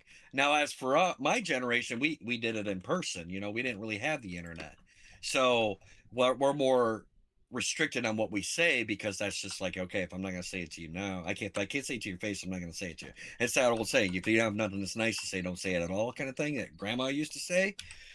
But I think that Barados, Kuthara, Azog, and all the other leaders, they can throw out any kind of propaganda. Again, I'm biased on the situation, but really, the Koto group is kind of making Odin Seed look good in its own sense, because people are going to watch the footage of that siege of Koto talking shit to their other members because they did something wrong during the siege and the fight, and Do you have a video of disconnecting. this? It's literally I want to watch it. Dude. it's literally in all the videos that he did the video earlier. It's on Koto's fucking thing. podcast I get, right? Right? Was it a podcast that you did? Yeah, I suppose it's a tense moment. Yeah. I guess in this instance, you're probably thinking about the nakeds, right? Kill these fucking nakeds, scream at them to log out, get them out of here. Well, it's intense. They're trying to win the siege. They're trying to get everyone in line here. But you think the comms got kind of tense and... Right, but I think that happens with every... That is, I mean, I agree, it's common. But you're right, if they seem particularly tense there, they're really trying to make sure they take the outposts out. They're all worried about shenanigans. What Bowden used to say in these fights, bro. I got a hilarious clip, dude, of him going fucking bananas mid-fight, dude. It's hilarious. Here's the thing, though. So again, I'm gonna just give you a perspective. I was streaming the very beginning of the siege when we were getting ready. You want to know how Azog approached me? Hey, bro, look, we're gonna be sieging. Can you? I hate to be that guy, but can you not stream this? I'm sorry. The word "I'm sorry" came out of his mouth, and he was very polite and generous about it. Again, during all the and they would say he's glazing you because he wants something from you. That comes down to character. If I'm it comes down to being a fucking adult and actually being nice and courteous. Now, I could have said no, and then he would have been like, "Okay, man, like we can't have you here." There would have been a consequence to that action. Or maybe he's just saying. I mean, I guess we don't know, but yeah. But here's the thing. He was genuinely nice. He was polite when he asked me. He wasn't glazing me. He was just being a good human. Yeah, didn't want you giving away intel during the siege because it's too important. Yeah, fair that's, stance. Yeah, that's the normal approach, like any decent fucking human being would do, you know? Right, but then also during the disconnects, he was kind, he was courteous, he was supportive. Like, I hope he shows videos of the comms, like videos of the clips of people getting killed. I hope that's out there in Odin Siege. Yeah, and I'm not going to say our comms never get tense, but yeah, generally speaking, it's pretty positive. Sure, if there's some total fuck-ups, misplays, it might get discussed for a few minutes, and some guys might feel like they're being criticized or something, or being chewed out a little bit. But I think that's common, right? I never think anything goes over the top here, you know? I've never played with this one guy, and I got into a situation with him yesterday. His name is El Sosa? Yeah, Sosa, yeah. But the much-hated Sosa. So I'll give a perspective on this. We died because of my fault, okay? Yeah. It was 100% my fault. I haven't played in a year. I'm not the best at doing a couple things. I couldn't land a heal on him because he was jumping around. I got to get back at aiming. And he died. But he wasn't a dick about it. I was like, man, I'm trying to heal you. You're jumping around. I can't do it. I don't think he knew you were trying to heal him. If I'm no. I was trying to. He knows that. And the thing is that, like, he was kind. He was courteous. He was calm about it. He's like, hey, it's not a big deal. And then he left. It wasn't a big deal. It wasn't a big deal. Now, if I did that hypothetically in Levia, you could be getting a VOD review. You could be facing termination. I guess I know what you're talking about. Yeah, content that was really bad, dude. I heard so many stories. Yes. Well, let's say if this happened, and this has happened, I have died mishealing in my beginning years in Koto. Yes. And I was ridiculed. Oh. You need to get better. You need to practice more. Well, did they actually act that way, or did they, just... Yeah, in the beginning of Koto, they used to have training sessions over by where their keep is now, but there was, like, no keep, really, you know what I mean? Like, it was still being built up by the ruins that was there. I don't know if it's still there. But you would have to go into training session with... There was a bunch of us, and you would have to learn how to block, parry, and do spells and how to react and go live against multiple things. They had a good training sessions. I'm not going to say they didn't. But if you fucked up enough, you'd go back to training. Okay, so that's pretty serious, That sounds like content, honestly, or Levia. Well, I think there's a difference, because if you have like people fucking up during fights, or showing up in Reptile or Full Game, that's pretty light compared to content. And content, dude, everybody had to record their VOD. Oh, everybody, they spent like hours going through like reviews and stuff. Oh yeah. But if you did not go their meta build, if you did not like run Augmere with the Ritual Pit and Surge, you were kicked out of the guild. And a lot of it was positive, was to help players improve. Like, they were trying to win fights. The idea is if we're winning, we're all having a better time. Like, I mean, it wasn't super brutal if you're showing willingness to improve and stuff. Yeah. I mean, I was asked to do a VOD review early on. They saw I was landing my heals. They were mostly impressed, and there was no issues, right? I was never asked to do a VOD review after that, right? I was fine, right? I was doing my job. Well, it wasn't really that hard to stay in content, right? I mean, but yeah, maybe some people, if they're really low skill and just couldn't get better, yeah, maybe eventually people would get booted, right? I mean, I don't know if Koto still does that though. Like, I don't know if they still practice that, but that's how it was, and it's not a negative thing. I didn't look at it as a negative. Koto was a huge guild back then too, like way bigger. Yeah. But yeah, it seems like they're taking every bit as seriously as content though, and this is a fucking Bob guild, right? Yeah, I wouldn't say Bob guild back then. They were like just. They had a lot of players. I don't know. Yeah. I was recruited in Koto while I was still in Haven during release. So, like, day one coming out, I was in Koto. And there's still a Koto recruiter in Haven trying to recruit people to this day. And there is definitely and it's not just them. You can't just say it's this them, because my daughter right now is in Haven, and as I'm like watching, I'm hearing motherfuckers recruit for their guild in there, and I'm like, it's smart. I'm not gonna say it's not. It's smart. Get the new blood. You know? It is true, but there's like many Haven servers. Honestly, I'm in Haven right now. I haven't encountered anyone try to recruit me. So maybe I'm fucking horrible, dude. but then again, you're also trying to get out of Haven as fast as possible while getting the cape and being the fledgling cape. Like, I mean, we have our own. You could tell in Haven a new player versus an old player. An old player is just there to get their shit done and get the fuck out.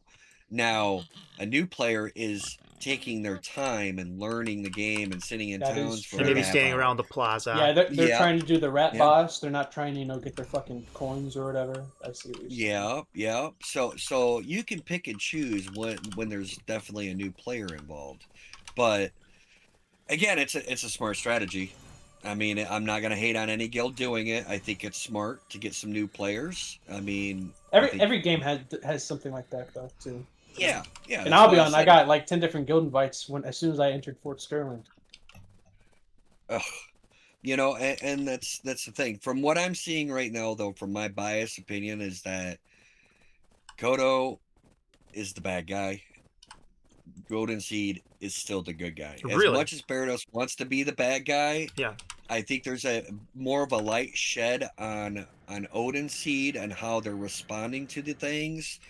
The only twist is the Ran 30 thing. He's out to get us. He really hates Odin Seed. When I first came back to the game, I was like, this is my old buddy Rans. I can't wait to run into him again. And when I see him, it's drop guild tag now! Drop guild tag now! You drop guild tag now! And I'm like, holy shit, bro, he's really aggressive. And I'm a red player. I had the Odin Seed tag. He doesn't like Odin Seed. But it was very aggressive. He used to scream at me to drop guild tag. I'm like, holy shit. And he's keeping me in mercy mode. I mean, it was a 2v1. So then he's like keeping me in mercy mode, screaming at me. I'm like, holy shit, this guy's really aggressive. He really hates me or Odin Seed or something. But in Rand's defense, though, he has taken a lot of the new players and has helped them go through the sewers and learn the game. I will give him credit on that. Like, he is a staple for it. Does that help the players, or do they get stuck in this weird Rand's gameplay loop then? Does it keep them? Well, I don't think it helps. I think it does, because most of them grow into a bigger guild later on, and that's just that. Like, I met some of his new guildies. They're actually really nice guys, and they're completely new to the game. Okay, so maybe it's some way to get past some of the initial hurdles early on. You get some people you can play with. Yes. Now, if you stay in Rand's guild, you're going to turn into Rands, right? It's going to be 5 years later, and you spent 5 years straight in the sewers, right? But maybe early on, maybe there's some benefit to doing it. But yeah, Rands really hates us, though, right? I guess it is what it is. He hates Barados. Yeah. Isn't he getting Siege today, too? Oh, I have no idea. I don't know any other Siege windows. I just know we don't have any. I know Rands was talking actually, about his Brave is sieging us 20 hours from now. Really? Okay, good. I need to know that. I'm gonna fucking. There you go. I'm gonna split that guy's wig. And that's another thing too. I just want to put that out there. Wig split is actually not truly wig split. It's not. You're talking about what MO1 wig split or something? So, beta wig split. Tasu knows what I'm talking about. This is not the true wig split at all, and it's trying to be the true wig split, and they'll never amount to the original leader of wig split, which is the original leader to Levia. They will never amount to him.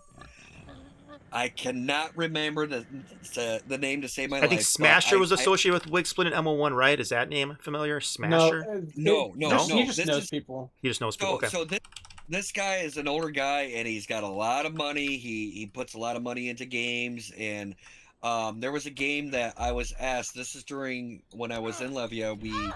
We all played a game together with the original Wigsplit. It was Etheria,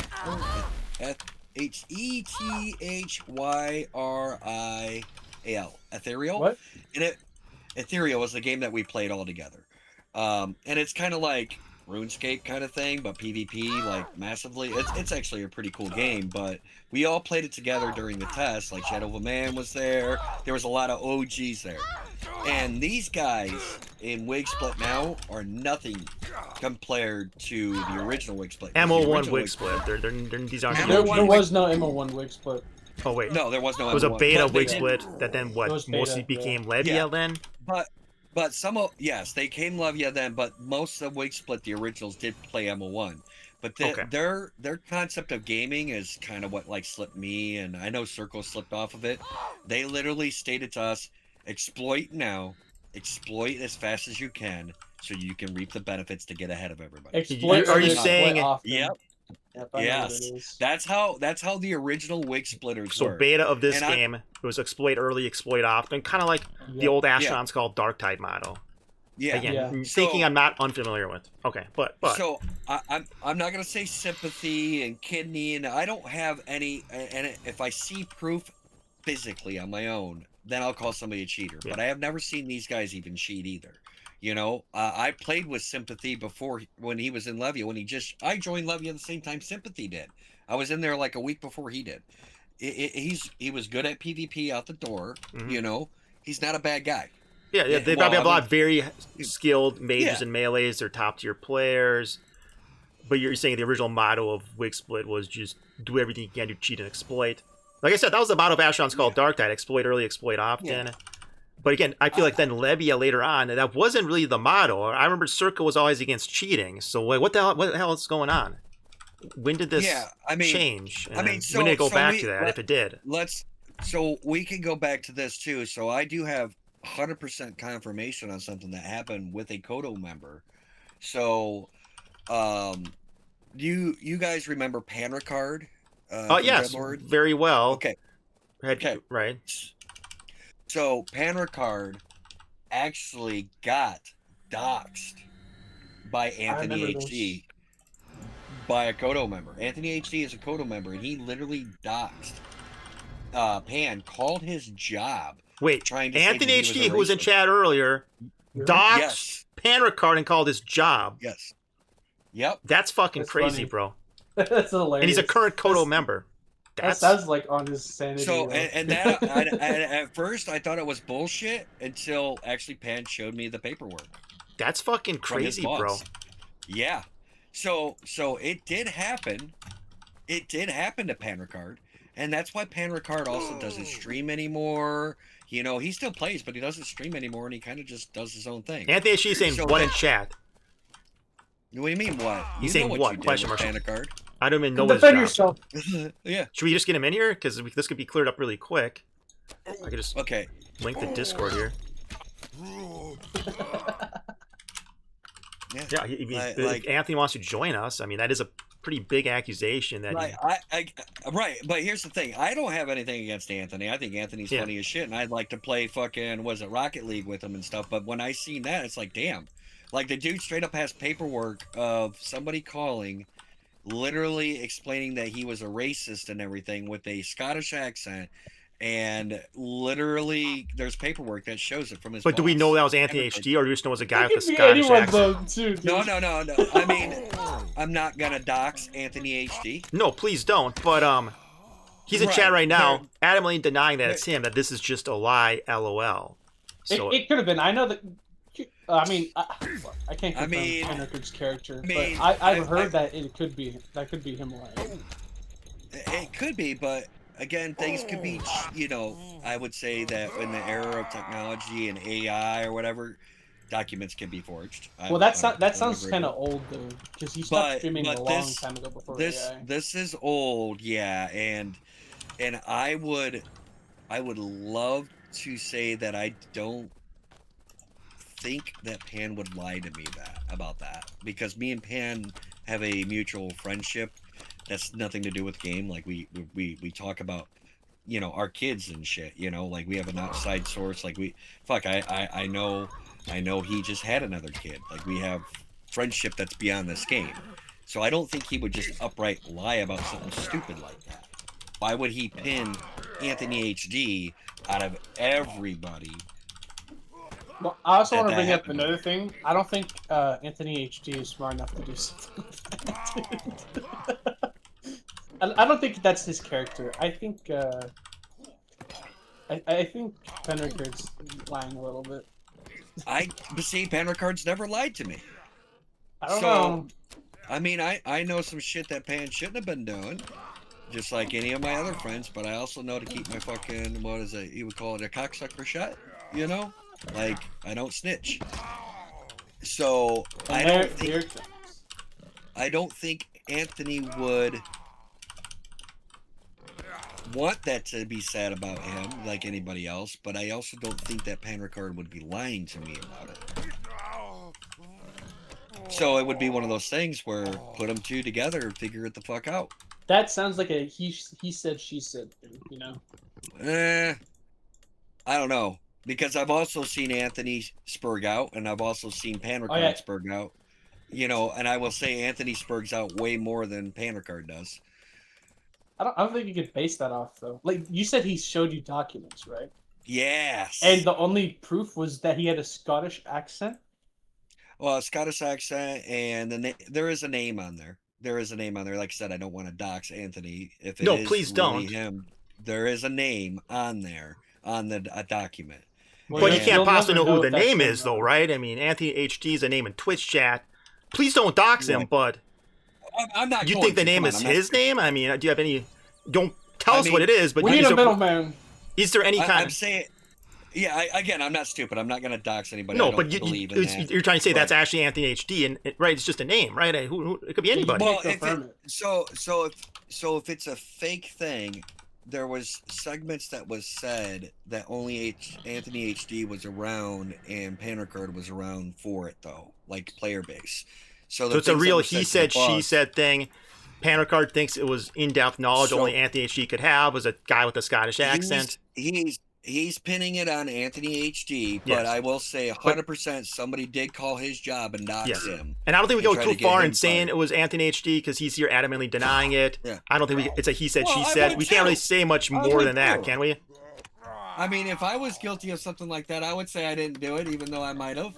But so would an innocent person, though. An innocent person would also adamantly deny something like that. I will say he's innocent until proven guilty, but there is that accusation against him that is pretty fucking strong. Well, you're saying there's another accusation? Well, he's saying this one. I don't know. That's bad. Just like you say with the real life accusation stuff, VelleK, that people can make some real nasty false accusations that could potentially hurt people's lives. This is another one. If this isn't true, right? I mean, this could really hurt AntonyHD if people believe this, right? And it's not true. Yeah. But it's not out there, right? Has Pan put it out there? No, he has not. Well, it's coming out now, and it's very much a he said, she said. I don't. But the only reason is because there is a real name put on this document, right? That of course can't say. Yeah, but what does that even mean? There's a real name. But if that real name matches up to Anthony's name, then it's truthful. But of course, we don't know anything. We don't know that though. We don't know what his real name is. It doesn't mean anything really, right? Correct? I mean, okay, he wants to come in. I guess he wants to. Yeah, I'll bring him down. It's just, but let's keep it civil. Just join a. Oh yeah, public channel. I have nothing against Anthony. Well, I'm just telling him so he knows what to do here. But you join one of these public channels here, I'll pull you down, right? Anybody can join, right? Just everyone behave. But yeah, for sure, AntonyHD, please hop in. Make sure you guys got your popcorn. This is gonna be. And yeah, it's like let's keep this civil. I mean, this is very much a he said, she said. Well, Penricard again. Yeah. I'll be honest. I've listened to Penricard a lot. I've seen his streams. I've heard him in game. I don't know if he's what you call a reliable source of information. I'll be totally honest. Yeah, dude. Yeah, everybody has their judgment of a person, I know. Though, you know, and I do have a big heart, and I will say that I do like Barados. I like to give people second chances and multiple chances. I don't care. Again, I just play the game and have fun. Okay, Anthony HD is here. Okay, welcome, Anthony. Or excuse me, Antony. Yo. So this was a big bombshell. This was unexpected. This is just pure lies. I don't even know where this came from. That's so crazy. And VelleK, you are, my God. Oh, bro. And I can't even tell if this is a Scottish or a Irish accent, right? To me, I don't even know. So you're telling me this is a Scottish accent, VelleK? VelleK. Yeah. This is Scottish. Are you Scottish, Anthony? Is it Scottish or Irish? I can't tell the difference. Yeah, I can't tell. Dude, that's William Wallace, bro. You think fucking Panacard knows the difference between an Irish or a Scottish accent? Or like, really? We're American, dude. We can't tell the difference. I fucking knew, and I'm dumb as shit. You are dumb as shit. Bro, Panacard sounds like a hick from the sticks. I doubt he knows. You are a retard. Sorry, Bill. But my God, you are one lying son of a bitch. I think VelleK's just repeating a story he heard from Panacard. I don't think Panacard's a reliable source of information. Like to say but to even say my name on that, like, and say my name as if that's true, as if you know it's fact, when actually it's a complete and utter lie, is damaging to me. Just in general. So like, just to sit there and lie with an information that you have no idea. Pan Ricard. How? Wait. Let's just go with your own logic, right? Let's just go with your own logic. Because you're let me speak. You're innocent until proven guilty, right? Let him fully talk, and then once he's done, we'll let me speak, and then you can speak because you've already said it. Okay, so how would I know where Pan Ricard lives or works or any of these things? I don't know Pan Ricard. So that's just point one on that. Now, if you go onto the Twitch category, it's the top clip there, right? So the very, very top, well, the top clip out in my clips of all time. I'm streaming one night. We've killed them a few times in the game. In the game, bear in mind. Now, I don't join Discords with anyone outside the game, really, other than recently the Koto guys and like Caden and Ian. That's the only guys that I really speak to outside the game, and like a few guys like Pickety and things like that. So you can see the clip, which is on stream. I'm streaming. It's got 2,000 views. I'll link it in here, and we kill him in game, but we've killed him like 3 times in game in the last week, and he's sort of joking, but not joking. So the clip is here, and he writes this message publicly on the stream, and that's the message. You can see it. I can't edit that, dox that, and I was really bad at streaming. I'd never streamed. I've never even used a PC before I started playing this game. So everything I used to bring up in my stream screen would just pop up because I was just capturing every window. I've played the PlayStation rather than PC. So, like, you to sit there when you're sitting talking to me last night. Now, if I thought that for what you're saying to be true, I wouldn't have even spoke to a person like that last night. And you're sitting last night like, yo, Anthony, let's get playing Rocket League, bro. Like, I don't even know who you are, VelleK, really that well for you to even play Rocket League. And I tell you one thing, I certainly wouldn't play Rocket League with you now. You are one waste of space, trying to be relevant, piece of shit loser, brother. And see if I hear the Levia story one more time. No one gives a fuck, brother. Like, let me be clear. No one actually gives a fuck about the Levia law. You were in Levia for what, 3.5 minutes? And you went on about it for 3.5 years? No one gives a fuck. Shut up and stop talking absolute fucking shit that you have no clue. Pan Ricard's not a liar. Pan Ricard doesn't even have teeth, brother, and drinks all night and stream from what I can see. Now, I don't care a jot about Pan Ricard. Like, zero. Not even slightly care. But to sit there and bring my name I would up never like use Pan Ricard as a reliable source of information. Maybe someone did call his work. It's crazy. But you got to take that story with a grain of salt. The onus is really on him to prove it. You can't just say the guy sounded Scottish, therefore it must have been AntonyHDGaming. Nonsense. And also, it does appear that he did send very racist messages. I just glanced through that. Apparently, it's a well-viewed Twitch highlight with 2,400 views, so a lot of people have seen it. It appears Panda Card was sending very racist messages. It doesn't seem like a good guy. I'm laughing even on the stream. I'm just like, yeah, get it off the stream. I don't really care. Like, do what the fuck you want. I don't care. Outside of this game, I don't care. I switch the game off. I log it off. I don't care. Like, honestly, I really don't.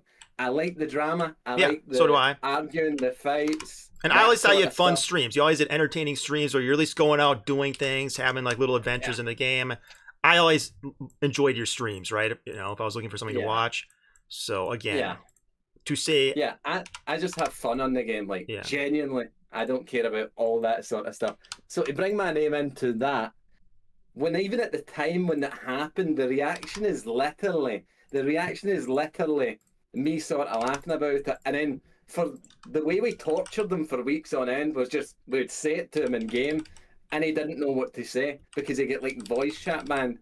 I don't care. I did report him to Starville. Oh yeah, that's not a surprise. But what he said was pretty wild. I just glanced through it. It was pretty over the top. You could definitely say you know, that's racist stuff. Like, I'm a big free speech guy, but again, what he's saying is way over the top. You could definitely say that's racist. There's no way you can really justify it or anything. And, you know, it is what it is. Because of what he said that time. It was because he kept coming up to me on stream, and I kept thinking he's gonna say something crazy. I get you can just mute him. I get you can just mute him. Yep. But at that point, you just do not want it around you. You know what I mean? It's so crazy. That, like, I have VoIP muted right now because I don't trust being in Fabrinum on stream, right? Yeah. So, like, as I said, I don't care. I'm edgy. I'll say stuff. I get into the beefs, the dramas, all this sort of stuff. But I'm not going to phone some guy's work when I've got my own job. IRL. I don't really want to even put that sort of as a potential situation to happen. And I don't care enough. Like, genuinely, I do not care enough. But when you're sitting saying that as if it's matter of fact. Yeah, and it comes from Panda Card, right? You guys have a beef there. You apparently showed some racist messages he had sent, which does look wildly racist. Panda Card's not trustworthy to fucking believe again, that he's shit. Just saying.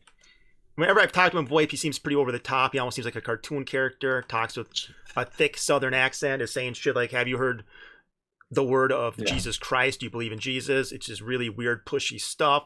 I get a weird vibe from the guy. Again, I want to just get past all this. I agree with Antony here. I think maybe VelleK was just repeating a story you heard. Do you want to reel anything back here, VelleK? Can I defend myself now, sure. After I tell the story about when I was in Levia for 2.5 hours. Please do. Tell the story and then VelleK will respond. I was in Levia and I get into it with Fooky and then I left. That's it. That's my Levia story. Okay. That I'm going to tell for the next 3.5 years. And because for some reason it's cool to be in Levia. Right? So you love I was in Levia for 10 months until the kind of I was in Levia for 0 minutes. Just want to look that up, guys. Yeah, I should say I was in content, but kind of was merged with Levia for a number of months. We were always almost one guild. I was officially tagged Levia for a few months, so that's my Levia story. VelleK? So I'm going to defend myself now. Great that you left the same reasons I did on Levia. Whoop-de-fucking do. I wasn't on Levia. I was making fun of you, but yeah. Oh, okay. Well, hey, at least I made it in Levia at the time, and you still were scrubbing fucking nerds in fucking graveyard. So, first off, relevancy. I don't really fucking care. I've already mentioned that I just play in the game to play the game. I don't fucking care. So relevancy is absolutely nothing that I give a shit about. I have my own life. Because you don't have any, so that's good. So, how do you know that? I thought you didn't care. But see, you said I don't have a life, but then No, I said you said relevancy, and I said. I would say, but you think that I want a relevancy, but I don't. I just been around the block a little bit longer than you. But you've been. He's been around forever. I remember AntonyHD from back in the day, even if he's just doing his own solo stuff with Caden or whatever in the sewers. He's been around forever. I was kind of courteous and didn't interrupt when you. Okay, sorry. All right, we'll give VelleK the floor now. Sorry, starting right now. So it's right. So here's the thing. I don't care about relevancy. But if you lie, I'm going to butt in. If you lie, I'm going to butt in. Right? Just to put that out there. If you lie, I'm going to butt in because you do lie quite a bit. So let's go. Okay, now let's hear what he says. Are you good? Are you good? Can you shut your fucking cocksucker now? Good. Because now I'm a little upset because I was kind and courteous to you and you're not showing me the same respect. Don't interrupt. Because I don't respect you. I'll do what I We're want. good. Shut the fuck up, you 90-year-old man. I fucking don't 90. even try Well, it. I'm only 40 years old. There's Don't the whole even thing. try 40. it. Don't even try it, you fucking For loser. somebody that had, Yeah, I could see Yeah, why yeah. Anthony HD is so upset, right? He was accused of a big thing here. I could see being I'm sitting pissed off chilling by and this. you're sitting well, fucking that's saying that. great. That's wonderful. But I gave you the time, so I wanted to clarify. But I don't care about. Shut up. Yeah, he's gonna let I you don't have it for care a bit, about but relevance. yeah, no, just Yeah, I say shut let up. let You Bella shut the talk fuck now. up. Fucking Can idiot. I get 3 words out before you interrupt? You fucking child. If Thank you can you. get them through your 4 teeth that you have in your head, you fucking dweeb. Okay, here. Sorry, I'm just gonna. Now we're Oh my gonna God, go to come on, guys. personal attack. Hey, no. He was accused of a First, we gotta big go to- bad thing here, but Yeah. this is Okay, so come on, guys. first I want to clarify this now. Yes, I have only a couple teeth because I had fucking a brain tumor with cancer when I was younger, and then I'm waiting for the surgery to get my teeth. So fuck you, dude, because you wouldn't say that in my face. Again, if you can't say anything Absolutely, nice I to me in my would. face, Just shut to the be fuck clear, up. I absolutely would. I absolutely would Absolutely steamroll would. you. I would Okay, let's steamroll your yeah, fucking 90-pound no, ass. in Minecraft, Shut the fuck right? up. In Minecraft, He's right? baiting you. I'm sure you Guys, would. come on, He's guys, baiting come on, you. come on, come on. So, Sure can we, you can would. Come on, guys. Okay, Drake, can I'm we sure you mute would. him so I could talk? Oh wait, you know what? That's actually what I'll do. I'll mute him so I could just talk All right. over him. That Nice. works great. All right, so I don't care about relevancy. Okay, again, I mentioned that, and I said technically Anthony is innocent until proven guilty. I had seen documents which could be forged. It could be, but I'm stating that Pan had never lied to me. But I've also seen how you act.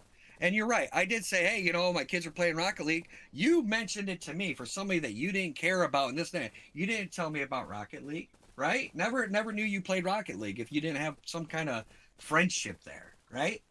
So now you're saying, oh, I don't care about you. No, you know what? You're right. I don't want my kids to be playing with you if you spurg out like that and be very disrespectful. You're right. I don't want to.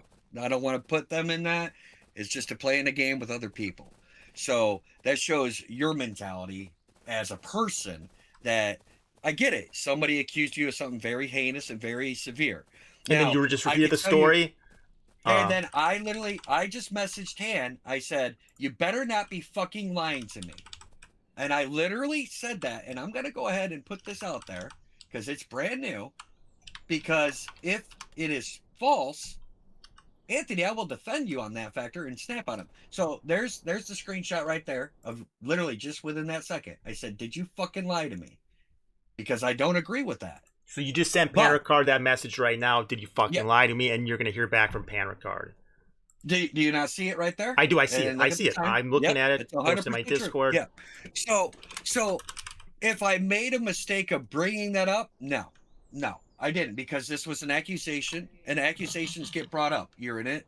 I don't care about anybody else. I do believe that everybody's innocent until proven guilty, right?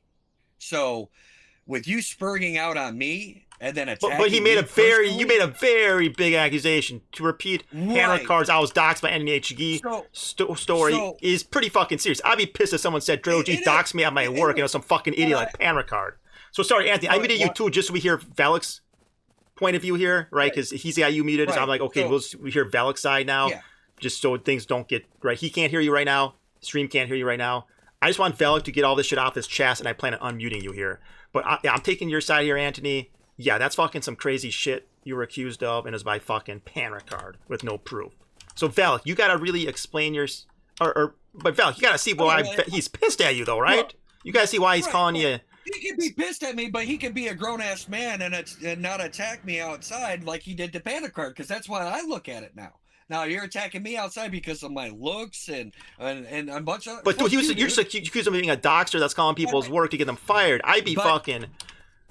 I'm probably flabbergasted, but again, I don't know what I'd say to the person who's doing that to me if it's not true, right? I mean, that's you can't just accuse guys of it. We're just talking about guys getting accused of the P word, right? How bullshit that is without evidence. Just accusing enemies of the P word, like happened to Kathara years ago. That's happened to other people. It's just childish, right? So you've now made a big accusation of AntonyHD based on a fucking Panricard story. A guy who's honestly seems like a bit of a nutcase. So again, VelleK, come on here. You gotta like. So here's the thing, though. Again, don't shoot the messenger is a nice thing, right? So this is what I heard. This is what I seen of documents and stuff like that. But the way the documents mean, though, there's no association other than it's a name and it's a Scottish accent. Scottish accent, yeah. And it's also a story. It's also a story. What kind of Did I documents not of a? message- Could have been a Boston Did I not- accent, dude. They can't tell the But difference. what kind of documents did could there be for a panic Fuck, card dude, story? Does anybody just stop? Like, Sorry. Jesus Christ. Okay. Like, I did message Panic Card right away. Did you fucking lie to me? Because this will be the first time he lied to me, right? So I did message that because if I find out, yeah, I'll apologize to Anthony. I have no problem doing that because I'm a man. But don't ever disrespect me like that again, Anthony, because you're irrelevant. You couldn't cut it as a streamer here, and you never will because your streams were kind of fucking quirky, but then they went dry because you and your fucking two buddies did the same thing over and over again, the same circle of content, and that's it. Once Cerqo comes out, you won't have the peeing and you will be irrelevant. Okay. Just like you're irrelevant enough to where Koto scooped you up. Now, Anthony, I'm going to unmute you again. VelleK, unmute Anthony. Yeah. This is where it's like, again, I get why you want to call him names. It was a very serious accusation. I asked you for just my sake here, guys. Let's keep this appropriate. At this point, I'm just going to judge you guys based on who from this point goes way too far. This is honestly making me nervous. This is getting pretty intense here. This is a big bombshell podcast. Again, this is entering bad territory here, right? Like, let's just be real careful. Can we just talk about this? No, just as rational human beings here. Without, okay, I'm going to unmute you right now. Yeah, Anthony. They can hear you now. They can hear you now. I am in the process of arguing with Panic Card. He is responding back to me. Okay, so let's VelleK do this. Anthony, you're now unmuted. Right. Okay. So, just because we've mentioned the document about 9 times. So what's the document? So they get a phone call, right? So the document is they get a phone call. Phone call comes in to Burger King. Hello there, Panracker, Burger King. Yeah. We're going to make an official document that this random Scottish guy's phoned up and said. Yeah, I agree. What kind of document are you talking about? You're just talking vaguely here. About? What kind of document, VelleK? That Panic Card would send you. Sense. Yo, have you guys not been in a fucking workforce? Do you guys not have jobs and know that? We do. I have a job. I'm wondering what kind of document the job would give you over a Scottish guy calling about, It'd just be paperwork, like paperwork. No, I don't think they would give me paperwork. It would be all in HR. yeah. It would all be nothing given to me. And by the way, the person that's in your stream, so I'm looking at the stream. It says you Mortal Online 2, right? You know, that screenshot of where it says the bad words in there. Panic Card's name is completely different on his Steam account. Yeah, because you can change Steam names, right? Yeah, it gets debunked if you check the history of his Steam names, because we had to do that because he denied that as well for a long, long time. So we had to debunk that it was the truth by Ian Lito Matoma in the chat told me how to get his history of Steam names, so you can see that his history of Steam names was that name. Because that was his lie. I don't have him on Steam, to be honest with you. So yeah. So what I've done, I did at the start because I thought it was just okay. so you know, I'm asking that right now.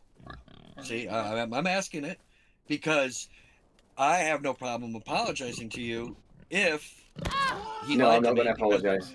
Yeah. All right. Okay. Yeah. Yeah, I can apologize to you. Yeah. Why would you not want me to do We're that? going If circles. it's completely face. Yeah, like that's so fucking weird. But It's nevertheless, weird that you would say something like that. when Yeah, you there's don't no even proof know of if it's this. true You or mentioned a not. That's really document. weird. I have no idea what kind of document Panic Card could have shown you. when I see It's the a weird document, thing to do, yeah. If someone called my work, it would go to HR, and I never see a document, and they might ask me about it at some point. you know what's also weird? You saying something weird about somebody's fucking face without fucking knowing what's Okay, going let's just stay on. off the personal stuff. I agree. Let's stay out of the personal attacks. Let's stick to the facts here. You accused, or at least repeat a Panic Card story. That's, again, something that'll piss a guy off. I can see why AntonyHD reacted to that, but let's move past the personal stuff. Let's just stick to the facts here. You mentioned a document, VelleK, that Panic Card showed you. Yeah. What document? Yeah. It's just paperwork. Paperwork, dude. Like, who the fuck has no job and not know that when you go to HR? They would never send me a hold on. document based on a guy Please calling and let me like accusing me. Like I see saying calling Let me my job. They would never show me a document for it though. It would just go to HR. Maybe I get called in about it. I don't know. Just to be clear, I'm an assistant site manager in my job, so I know the paperwork that you would get for these things, and I can guarantee you they wouldn't hand it to him. Yeah. They would always give you a copy. I No, got they wouldn't. copies No, they of wouldn't. fucking things like No, that. Bullshit. no, they wouldn't. No, no, they wouldn't. Can you send me the document, VelleK? Can you send me the document? I'll just look at it privately, not show it on Twitch here. Could you send me the document, VelleK, so I can see if this was like a real document from a workplace? Could you send me the document, VelleK, and only I would look at it, and I could assess it to see if it looks like an official work document? I would block out the name that was in there, but yeah, you block it out. Could you send me? And it would look like a document. I could tell you that the document that you guys are that you think it's like I get the document over Discord. No, it was on like he had webcam and he was showing me his new kid, and it was like, yeah, this is the paperwork, and I was like looking at it through a camera. I didn't take screenshot it. Okay, you're looking at it through like a webcam. But I did ask for it. Okay. Let's see here. I mean. But what about the document though? Links it to AntonyHDGaming. Did they write it in Crane? Because how would you see it How would you see it on a webcam as well? Did they hold it right up so that you could see the name? And then there's a name on there, and then how long was it held up for? Could even how many sections were there? I mean, it just doesn't make sense. Did it describe the situation that a man with a Scottish accent called at? Going on about this, to be honest. I agree. I agree, Tasu. I want to get off this. I know I get fixated when I'm on a gummy, but we're fixated on this now, and it's not my fault. I can't even believe this was brought up in the first place. I want to move off it. Maybe VelleK could apologize to AntonyHDGaming for. Apologize to Anthony right now.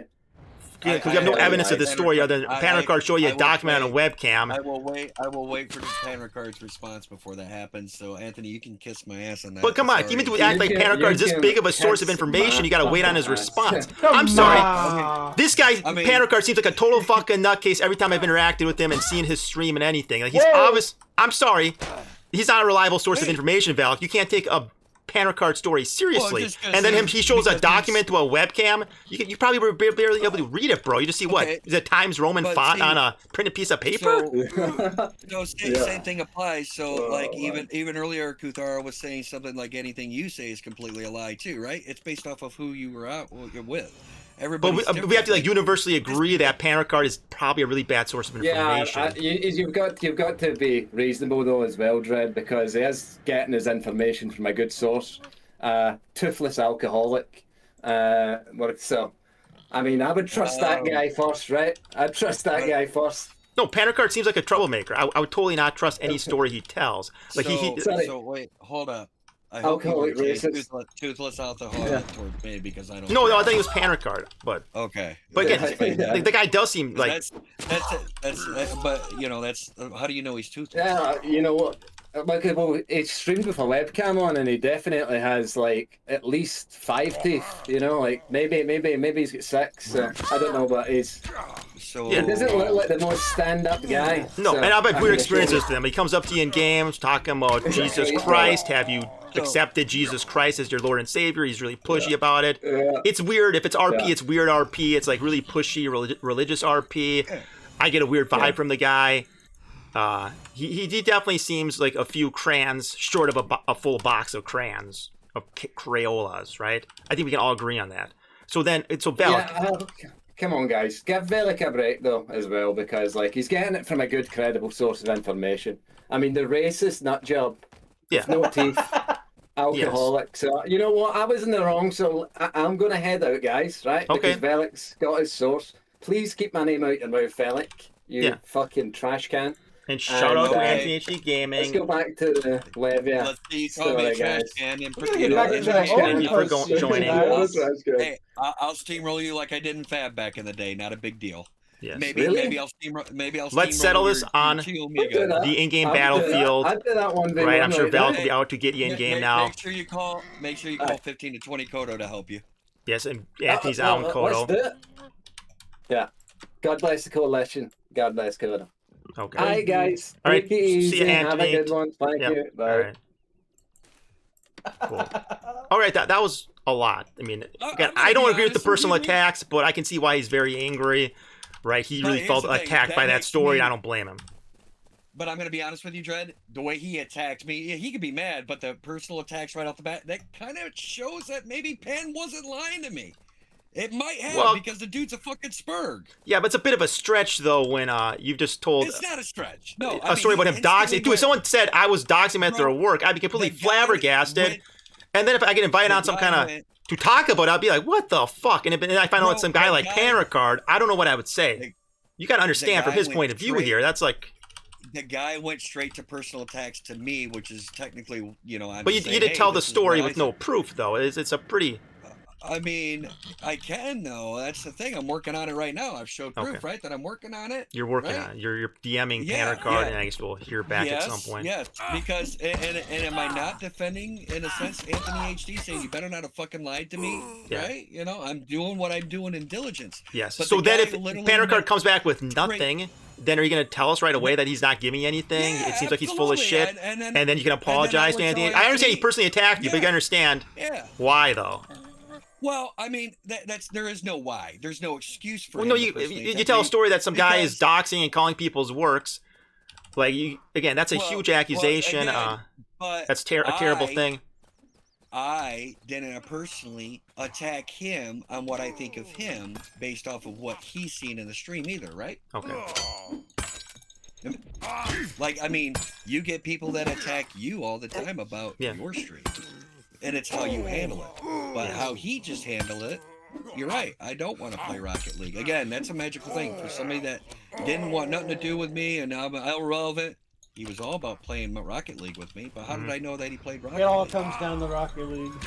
Yeah, you know, the guy. I would say that AntonyHD wasn't irrelevant, and is not irrelevant, and then he went to people that would glaze him. He's kind of a non-factor. We got to move on to a new topic. It's getting a bit stale. Yeah, I agree. I mean, well... This was initially a bombshell, but yeah, it's gone on. And it's honestly just not me being on gummies, bro. This is kind of everyone doing this except Tasu, kind of. Tasu's 100% right. Yeah, I don't know why I'm here. I don't know why. I don't know why you stuck around. I'm sorry for this. This has been, again, this was interesting at first. It's really gone in circles. So I do. Well, no, hang on. Can we get back to OdinPost or be stuck on this? I mean, we might be stuck now. No. I wanted to ask Tasu what the history is between JA and Bad Company. Okay, here we go. Because I mean, I don't know. I haven't played in a year because I touched grass. It started when during the Russian RMT war. I would say RMT war because it's like the best fucking definition. But when Russian Mafia was happening, Tribe was like not in the fight, and both sides were asking Tribe to enter the fight because they were like the third, alliance that wasn't really in the war. Then eventually they did join the war and started fighting on the Russian Mafia side. When the war ended, Tribe like fully just aligned with the OdinPost side and just kept fighting Bad Company over and over. And then eventually it kept snowballing into like Jungle Alliance getting bigger and bigger, and them just fucking zerging the piss out of Bad Company and all the time, and them talking so much shit. It just comes down to that.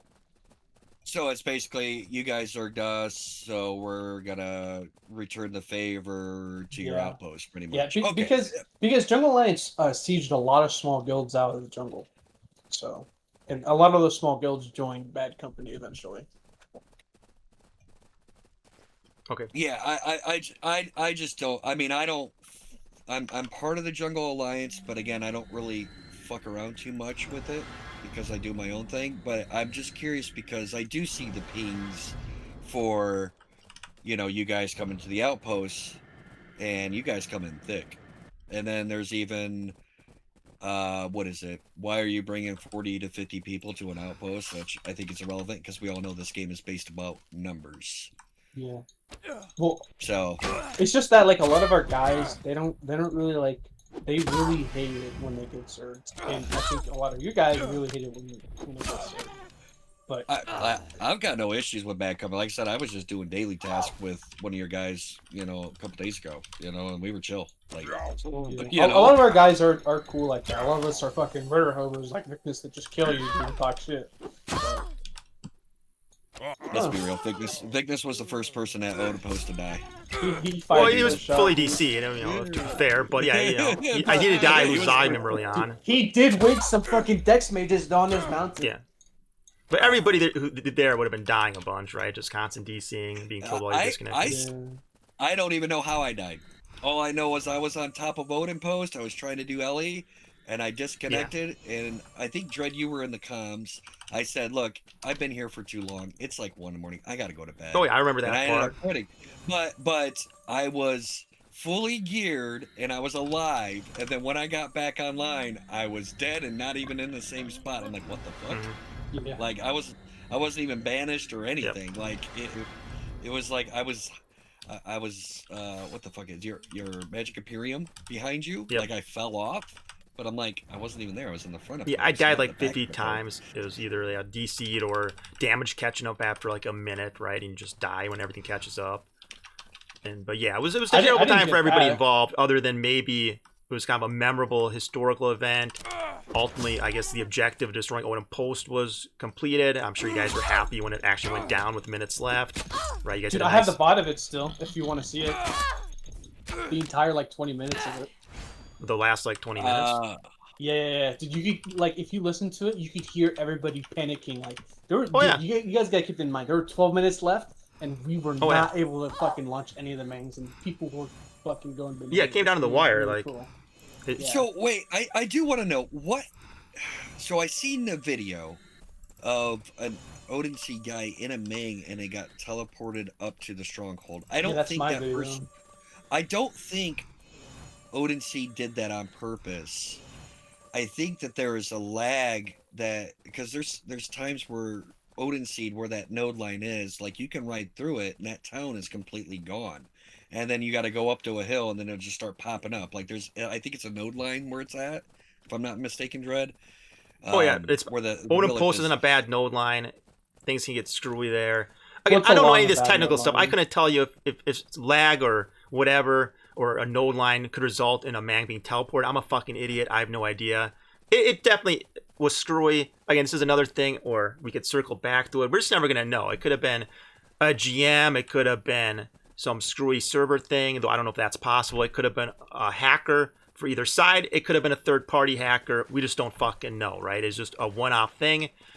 One man was teleported. I don't think it'll ever be fully explained, just like nobody will ever fully explain the guy in the grassy knoll with the JFK assassination, right? It's just one of those things. But yeah. Yeah, I mean, I know Odin got into the banks as the driver and was trying to like waste it, like empty it. Yeah, yeah, and it looked like that guy, when he got teleported, he got out like, what the fuck? Well, he resurrected and then was like teleported into it. But I mentioned this before, is that like that's a valid teleport hack. Is like you teleport via NPC or a vehicle, and it doesn't register on the server logs. It's a thing that's in many games, especially UE4 games.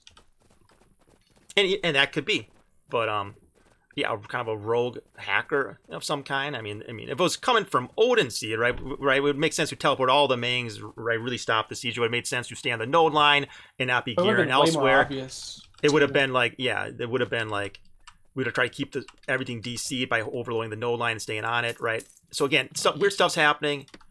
I guess my point is, it's definitely not coming from any kind of top brass from Odin Seed. It would just be rogue actors, and who knows who they are and what's motivating them. Right, we even talk about it could be just some people who hate the game, right? Just because stuff like this can hurt the game. When you have a shit show like that, people will come back for events like this and they'll quit again because it was just such a disaster. But yeah, they think they patched it this week. They think they fixed the problem. That would be great if they did. If yeah, AJ wants to keep coming at us and test the server, hey, that would be good to know. And but yeah, if you want to show the VOD, I guess you could. I'm in Fabric now. I'm in a position where I could sit and kind of watch the VOD. I'm curious to hear the comms, right? That could be entertaining, just how intense it's getting. Because you guys are close to completing your goal. You're not sure if you're going to do it. Right? Let's just, let's just hear how the comms get handled, right? Yeah. Hold on. I got to hit this wish and then I'll be able to do it. Oh, sure. Yeah. Take your time. I'm just stringing a bandit task here. Nice. Just getting some early clay on this character here. Just nice early on. It's like any task you do gets you clayed, so it's kind of nice.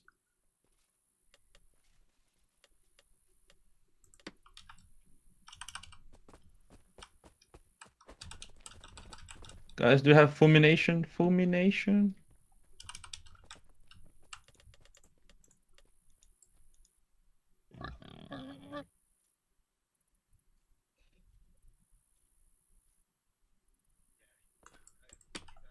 But other than all this, VelleK, are you having a good Saturday?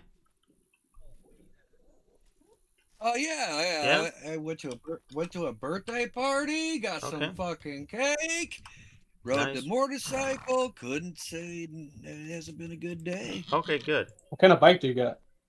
I got a 24 Harley Davidson Road Glide. Nice. All right. Yeah, I last year I put 13,000 miles on it. I like to travel, like to touch grass. You know, touching grass is real good, dude. That's a good thing. So, one of the things that Barados, I think he did show some of the videos. So last year, I was part of AMMA.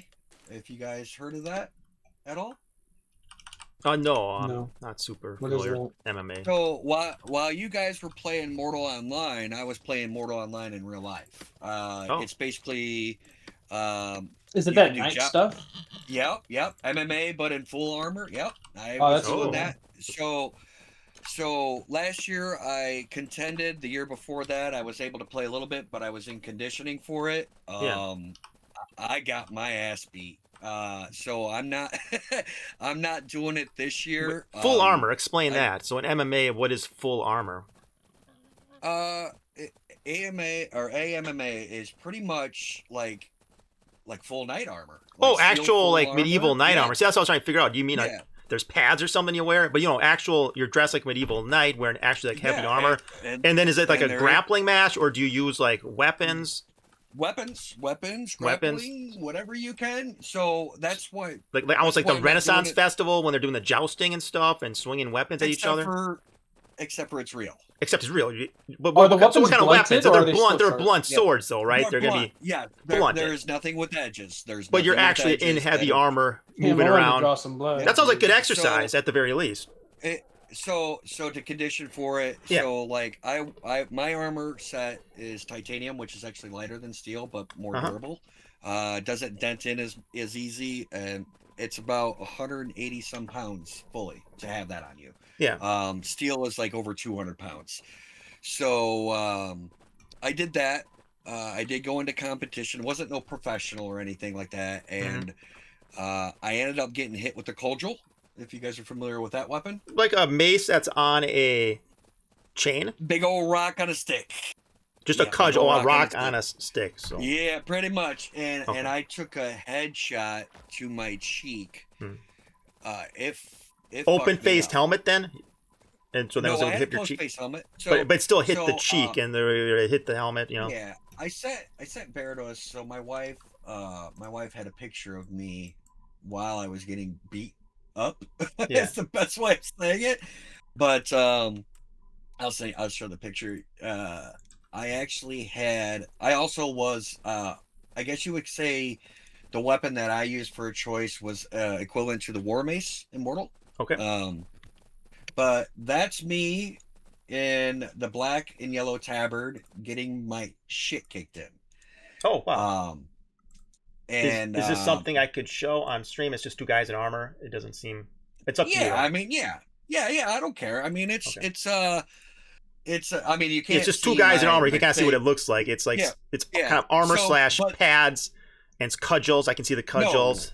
No. So that's not. There's actually armor underneath it. That's it. That's tabard. It's a tabard, and there's actually even more metallic armor underneath. Okay.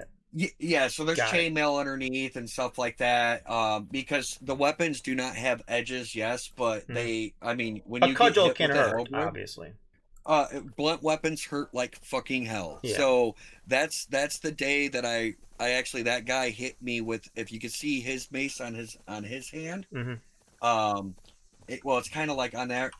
When he pushed me up against the wall, he hit me in the corner, backed off, and I just got smacked in the face with that thing so hard I was out. I suffered a massive concussion, and basically kind of now I'm looking into is jousting, because they have real jousting too.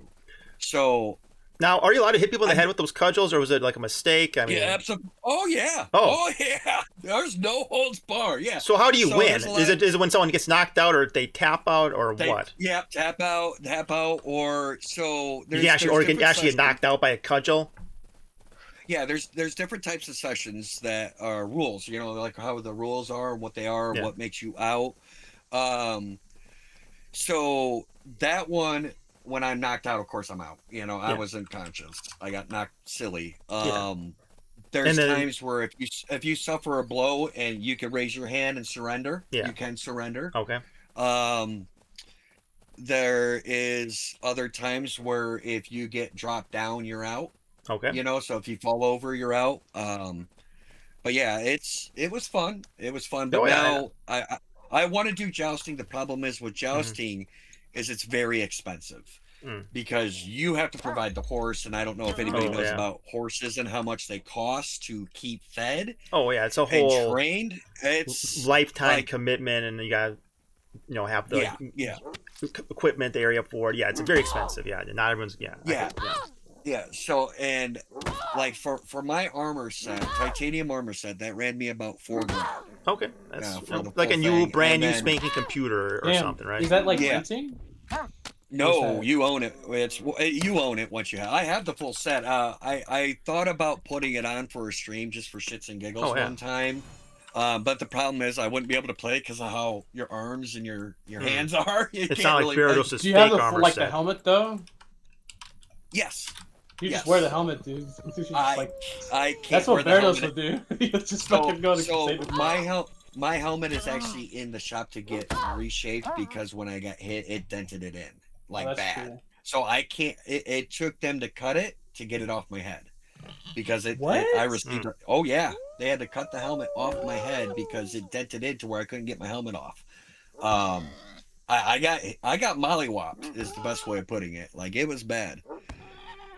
It's a rough sport, and if anybody doesn't know what that is, it's something like when MMA started, it wasn't really known, and then it blew up. I think that this is going to have the same aspect because it's brutal. It's Oh, it sounds like that. It sounds like someone could get killed.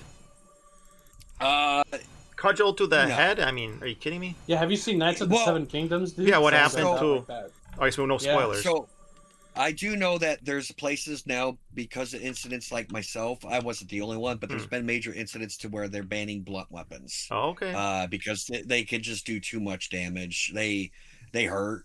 They hurt a lot. And I can only imagine. You figure back then when we had knights in real life and stuff, there was no, it wasn't built on rules and stuff, like big real wars and stuff. Like these people would just get massacred, and the blunt weapon is just, it's a whole different deadly game. Oh yeah. Like and I found out that one of the most deadliest weapons based off of knighthood is literally a stick on a stick.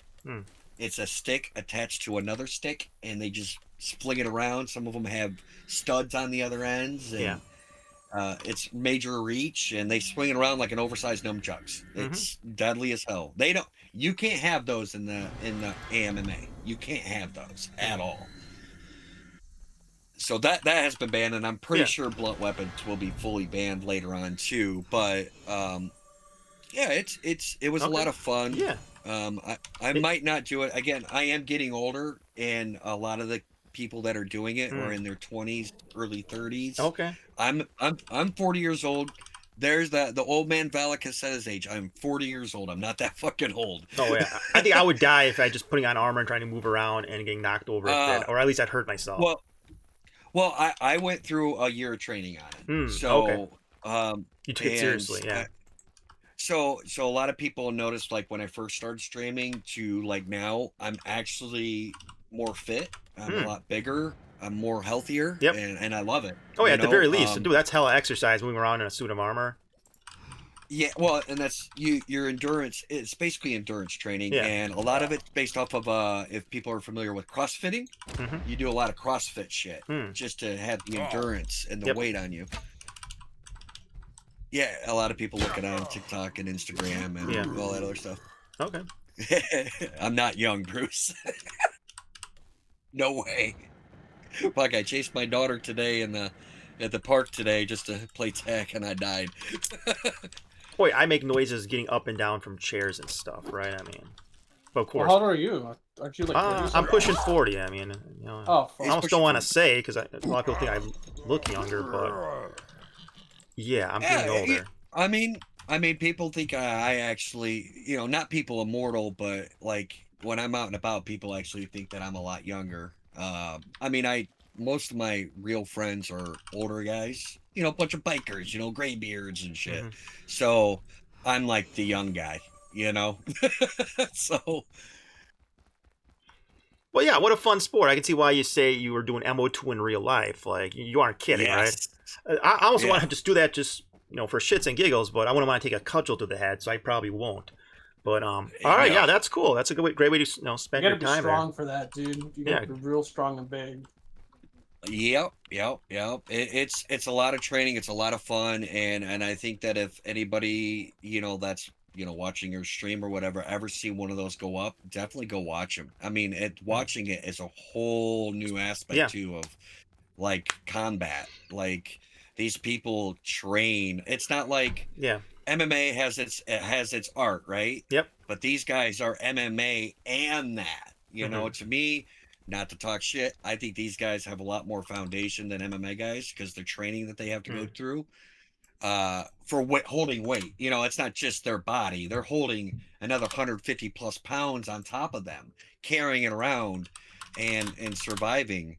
Like the rounds aren't as expensive. There's only 3 rounds because your endurance. That's like I've learned too in jousting that a horse only has 2 passes and then you can't use that horse anymore because of the weight that you have on top of the horse, and joust armor weighs even more than foot armor does.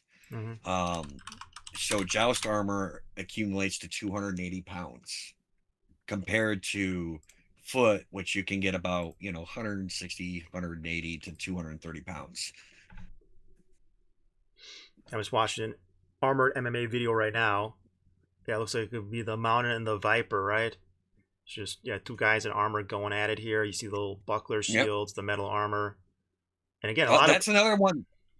That's another weapon that's very dangerous. The arm buckler. Oh, the buckler that's attached to your arm. I have one, and what you do is see how it's attached to his arm and it's small. Yeah. And I'm talking about the triangle one. Watch, he's got to slam him with that shield. He's got to use that shield and start jabbing him with it. Okay. So that's actually a weapon. Yeah. It's supposed to protect you, but they use it as a weapon. And I don't think people realize how much like medieval fighting would have been just if you're in heavy armor. It's like just 2 guys grappling, trying to knock the other off the foot. You're swinging your gauntlet, you're hitting with your buckler, whatever you have. You're trying to knock the other guy down, right? You can't necessarily penetrate the armor easily. But there's probably a whole lot of grappling and just pushing people around and just doing whatever works, right? I mean, it's right. It's I mean, you can still punch and you can knock somebody on their ass with a punch. Yeah, but it's not gonna be like all swinging swords and gracefully fighting and parrying. It's like like happens in this game. It's just guys wrestling pretty much, right? Just trying to get on top of the other guy. But I told Bruce about this, Barados. There's a girl. She's maybe 120 pounds soaking wet. This little girl. Her name's Carla. Carla's a real name. She goes by a different name on Twitch. Or not Twitch. TikTok. Okay. This girl tosses grown ass men. Just tosses them. Just straight tosses them. Like there's the video that I showed Barados. This guy was running at her. She just ducked down, up and over, and then that guy was dead. Technically, he was considered dead in that tournament. Because, I mean, he was fucked. Oh, something out of a movie like Kick-Ass or something, right? Yeah, the women are starting to get involved more in men's physical sports, especially where I'm at. I'm in Chicago. Yeah. Like, and women are fucking terrified in physical sports. They're like, we have the testosterone.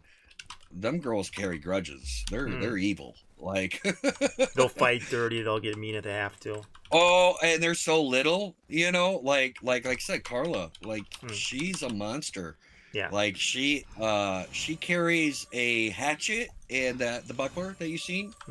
And what she does is uses her speed and her shortness because your eyes are limited view.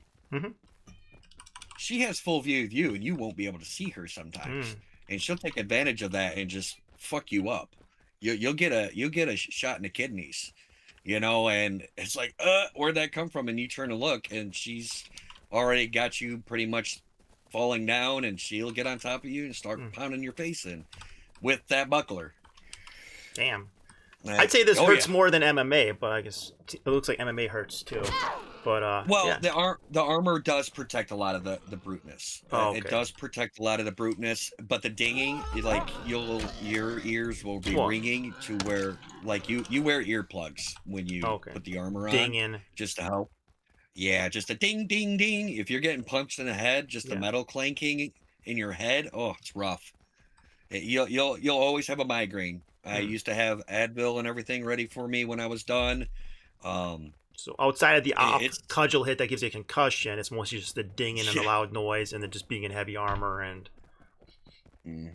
Right. Okay. Cool. It's a cool sport, but you know that's where I went for a year, and I came back to the game just to fucking play something. Yeah, just recently, right? I mean, when do you come back? Yeah.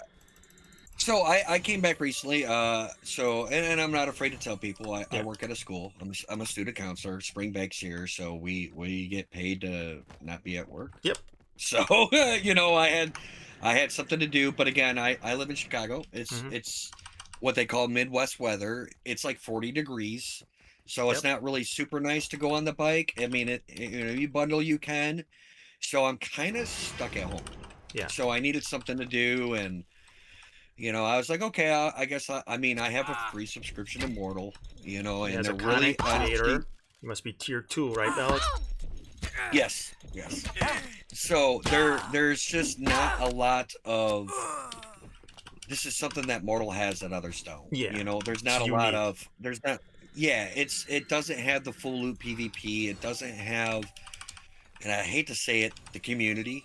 You know, and I hate to say that a lot of it's like-minded. Like, we're in a niche guild game that people enjoy those same type of games.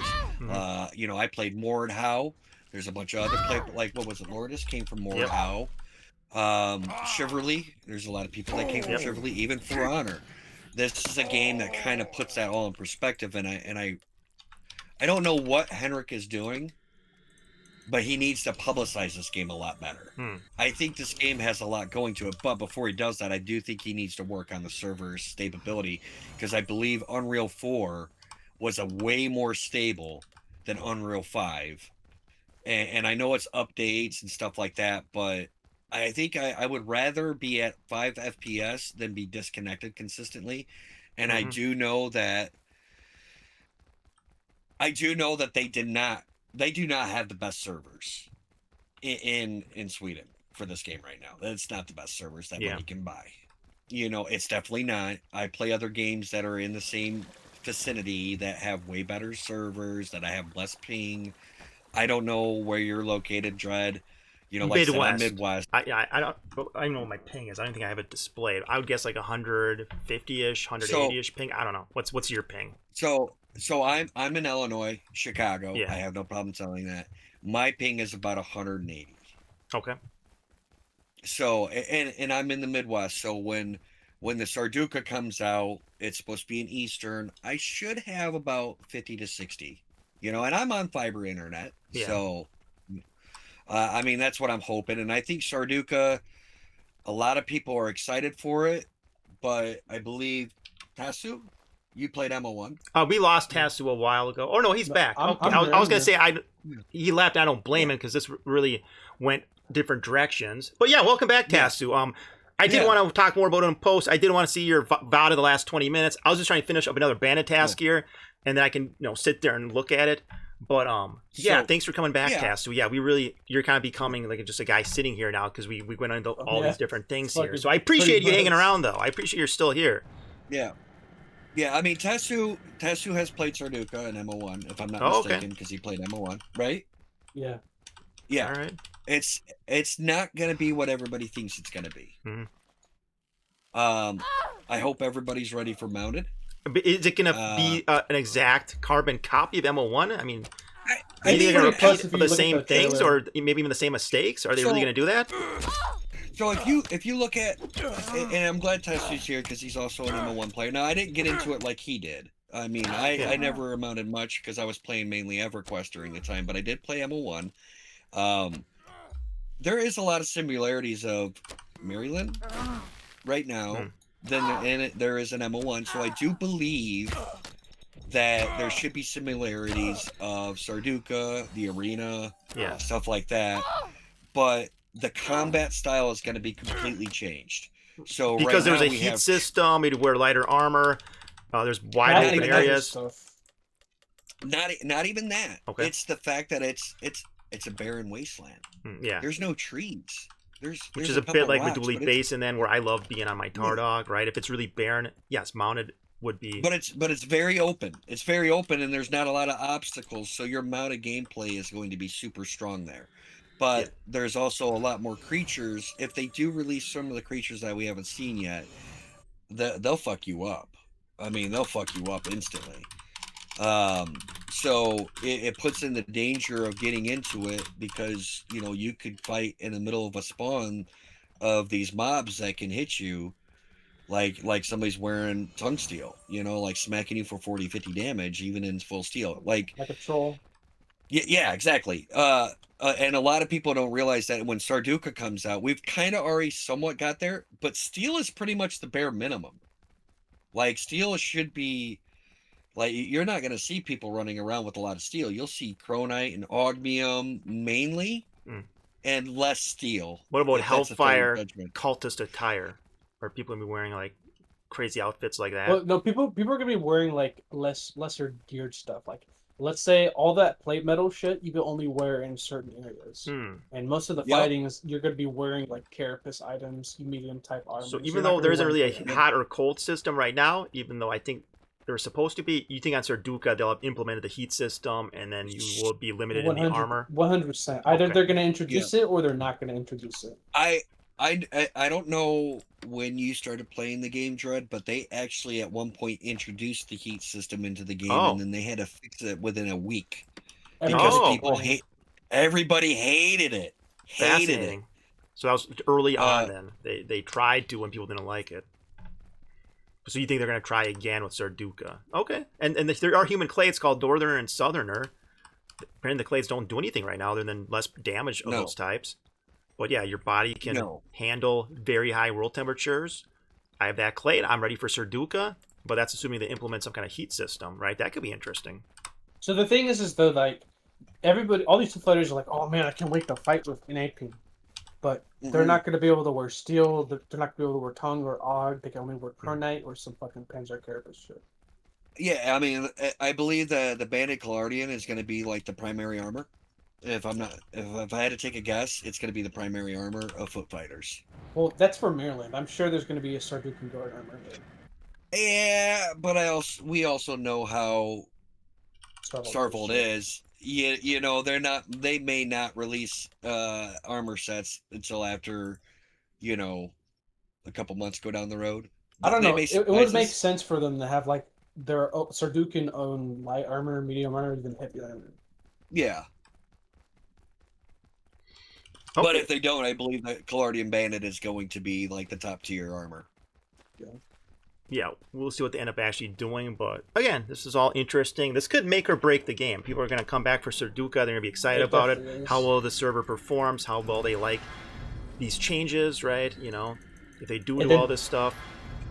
The other thing is that people are like, oh yeah, foot fighters, dude. We're going to fight on foot. And then they're going to try to do some solo shit in the desert. They're going to get dismounted by some MA because everybody and their mother's an MA. Yeah. And then they're going to die because they have to walk to the nearest horse spawn for 2 hours. Yep, exactly. Like I said, there's a lot. And I will say there is a lot of fun mini-bosses and bosses in that area in Sarduka that are going to be ripe and farmed. Tasu knows a couple places that were walled off so people could farm off those bosses consistently because that was Walls Online. You know, that was Mortal Online pretty much. I do know that there's a lot of bosses that are not in Maryland yet that are supposed to be released. That a while back there used to be an island that the island that I lived at in the bottom left corner, there used to be a hunter lizard boss that spawned in that section. And it had Cosmoid on it too. Yes. I don't remember the name of it, but I know you know what I'm talking about right away, because it was like basically. Someone also like hacked in the NPC too, and it had its name. I forgot the name of it. Yeah, it's a weird ass name, but there's a lot of bosses that are not in the game. Underdark is not in the game either, and Underdark.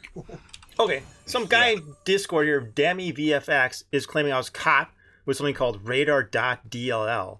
So in Asheron's Call, we use something called decal plugins. There's all kinds of decal plugins, utility belt, maps. There's like a modern version of OG Thirst. There's like a modern macro program like, you know, Tank. But these are decal plugins. They're like WoW add-ons. If you do a raid in WoW, you might download a bunch of add-ons. So yeah, the decal plugins in Asheron's Call are like add-ons. I used a number of decal plugins. Once I get back to town here, I can bring up my fucking Asheron's Call decal, show you all the plugins. And yeah, one of them is called Radar.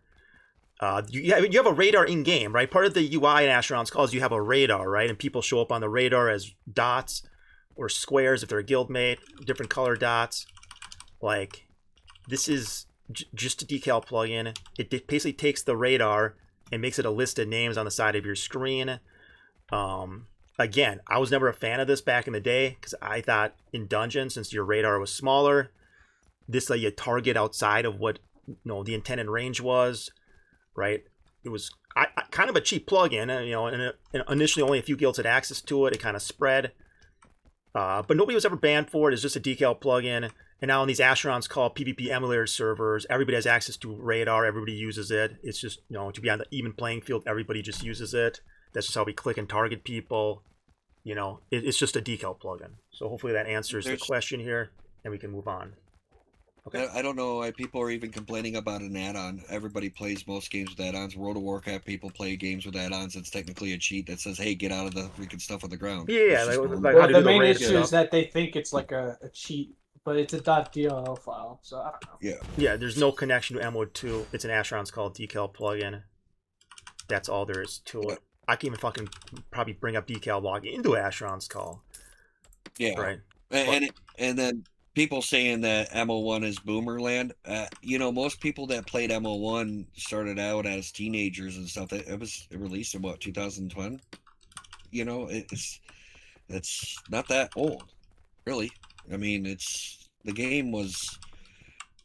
I mean, you just were playing different games mostly for most people. They were just in World of Warcraft was very popular. EverQuest was popular.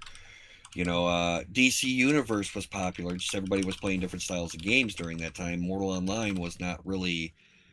It was again a full loot PvP game, and they weren't that popular back then. So it's not really. Yeah. Tasu is definitely not a boomer. I'm not a boomer, dude. I'm a millennial. But we're all getting older. Shit. Yeah. And we're getting old. Yeah. And Mortal Online's getting older too, if you count MO1. So at some point, we're all gonna be old as fuck.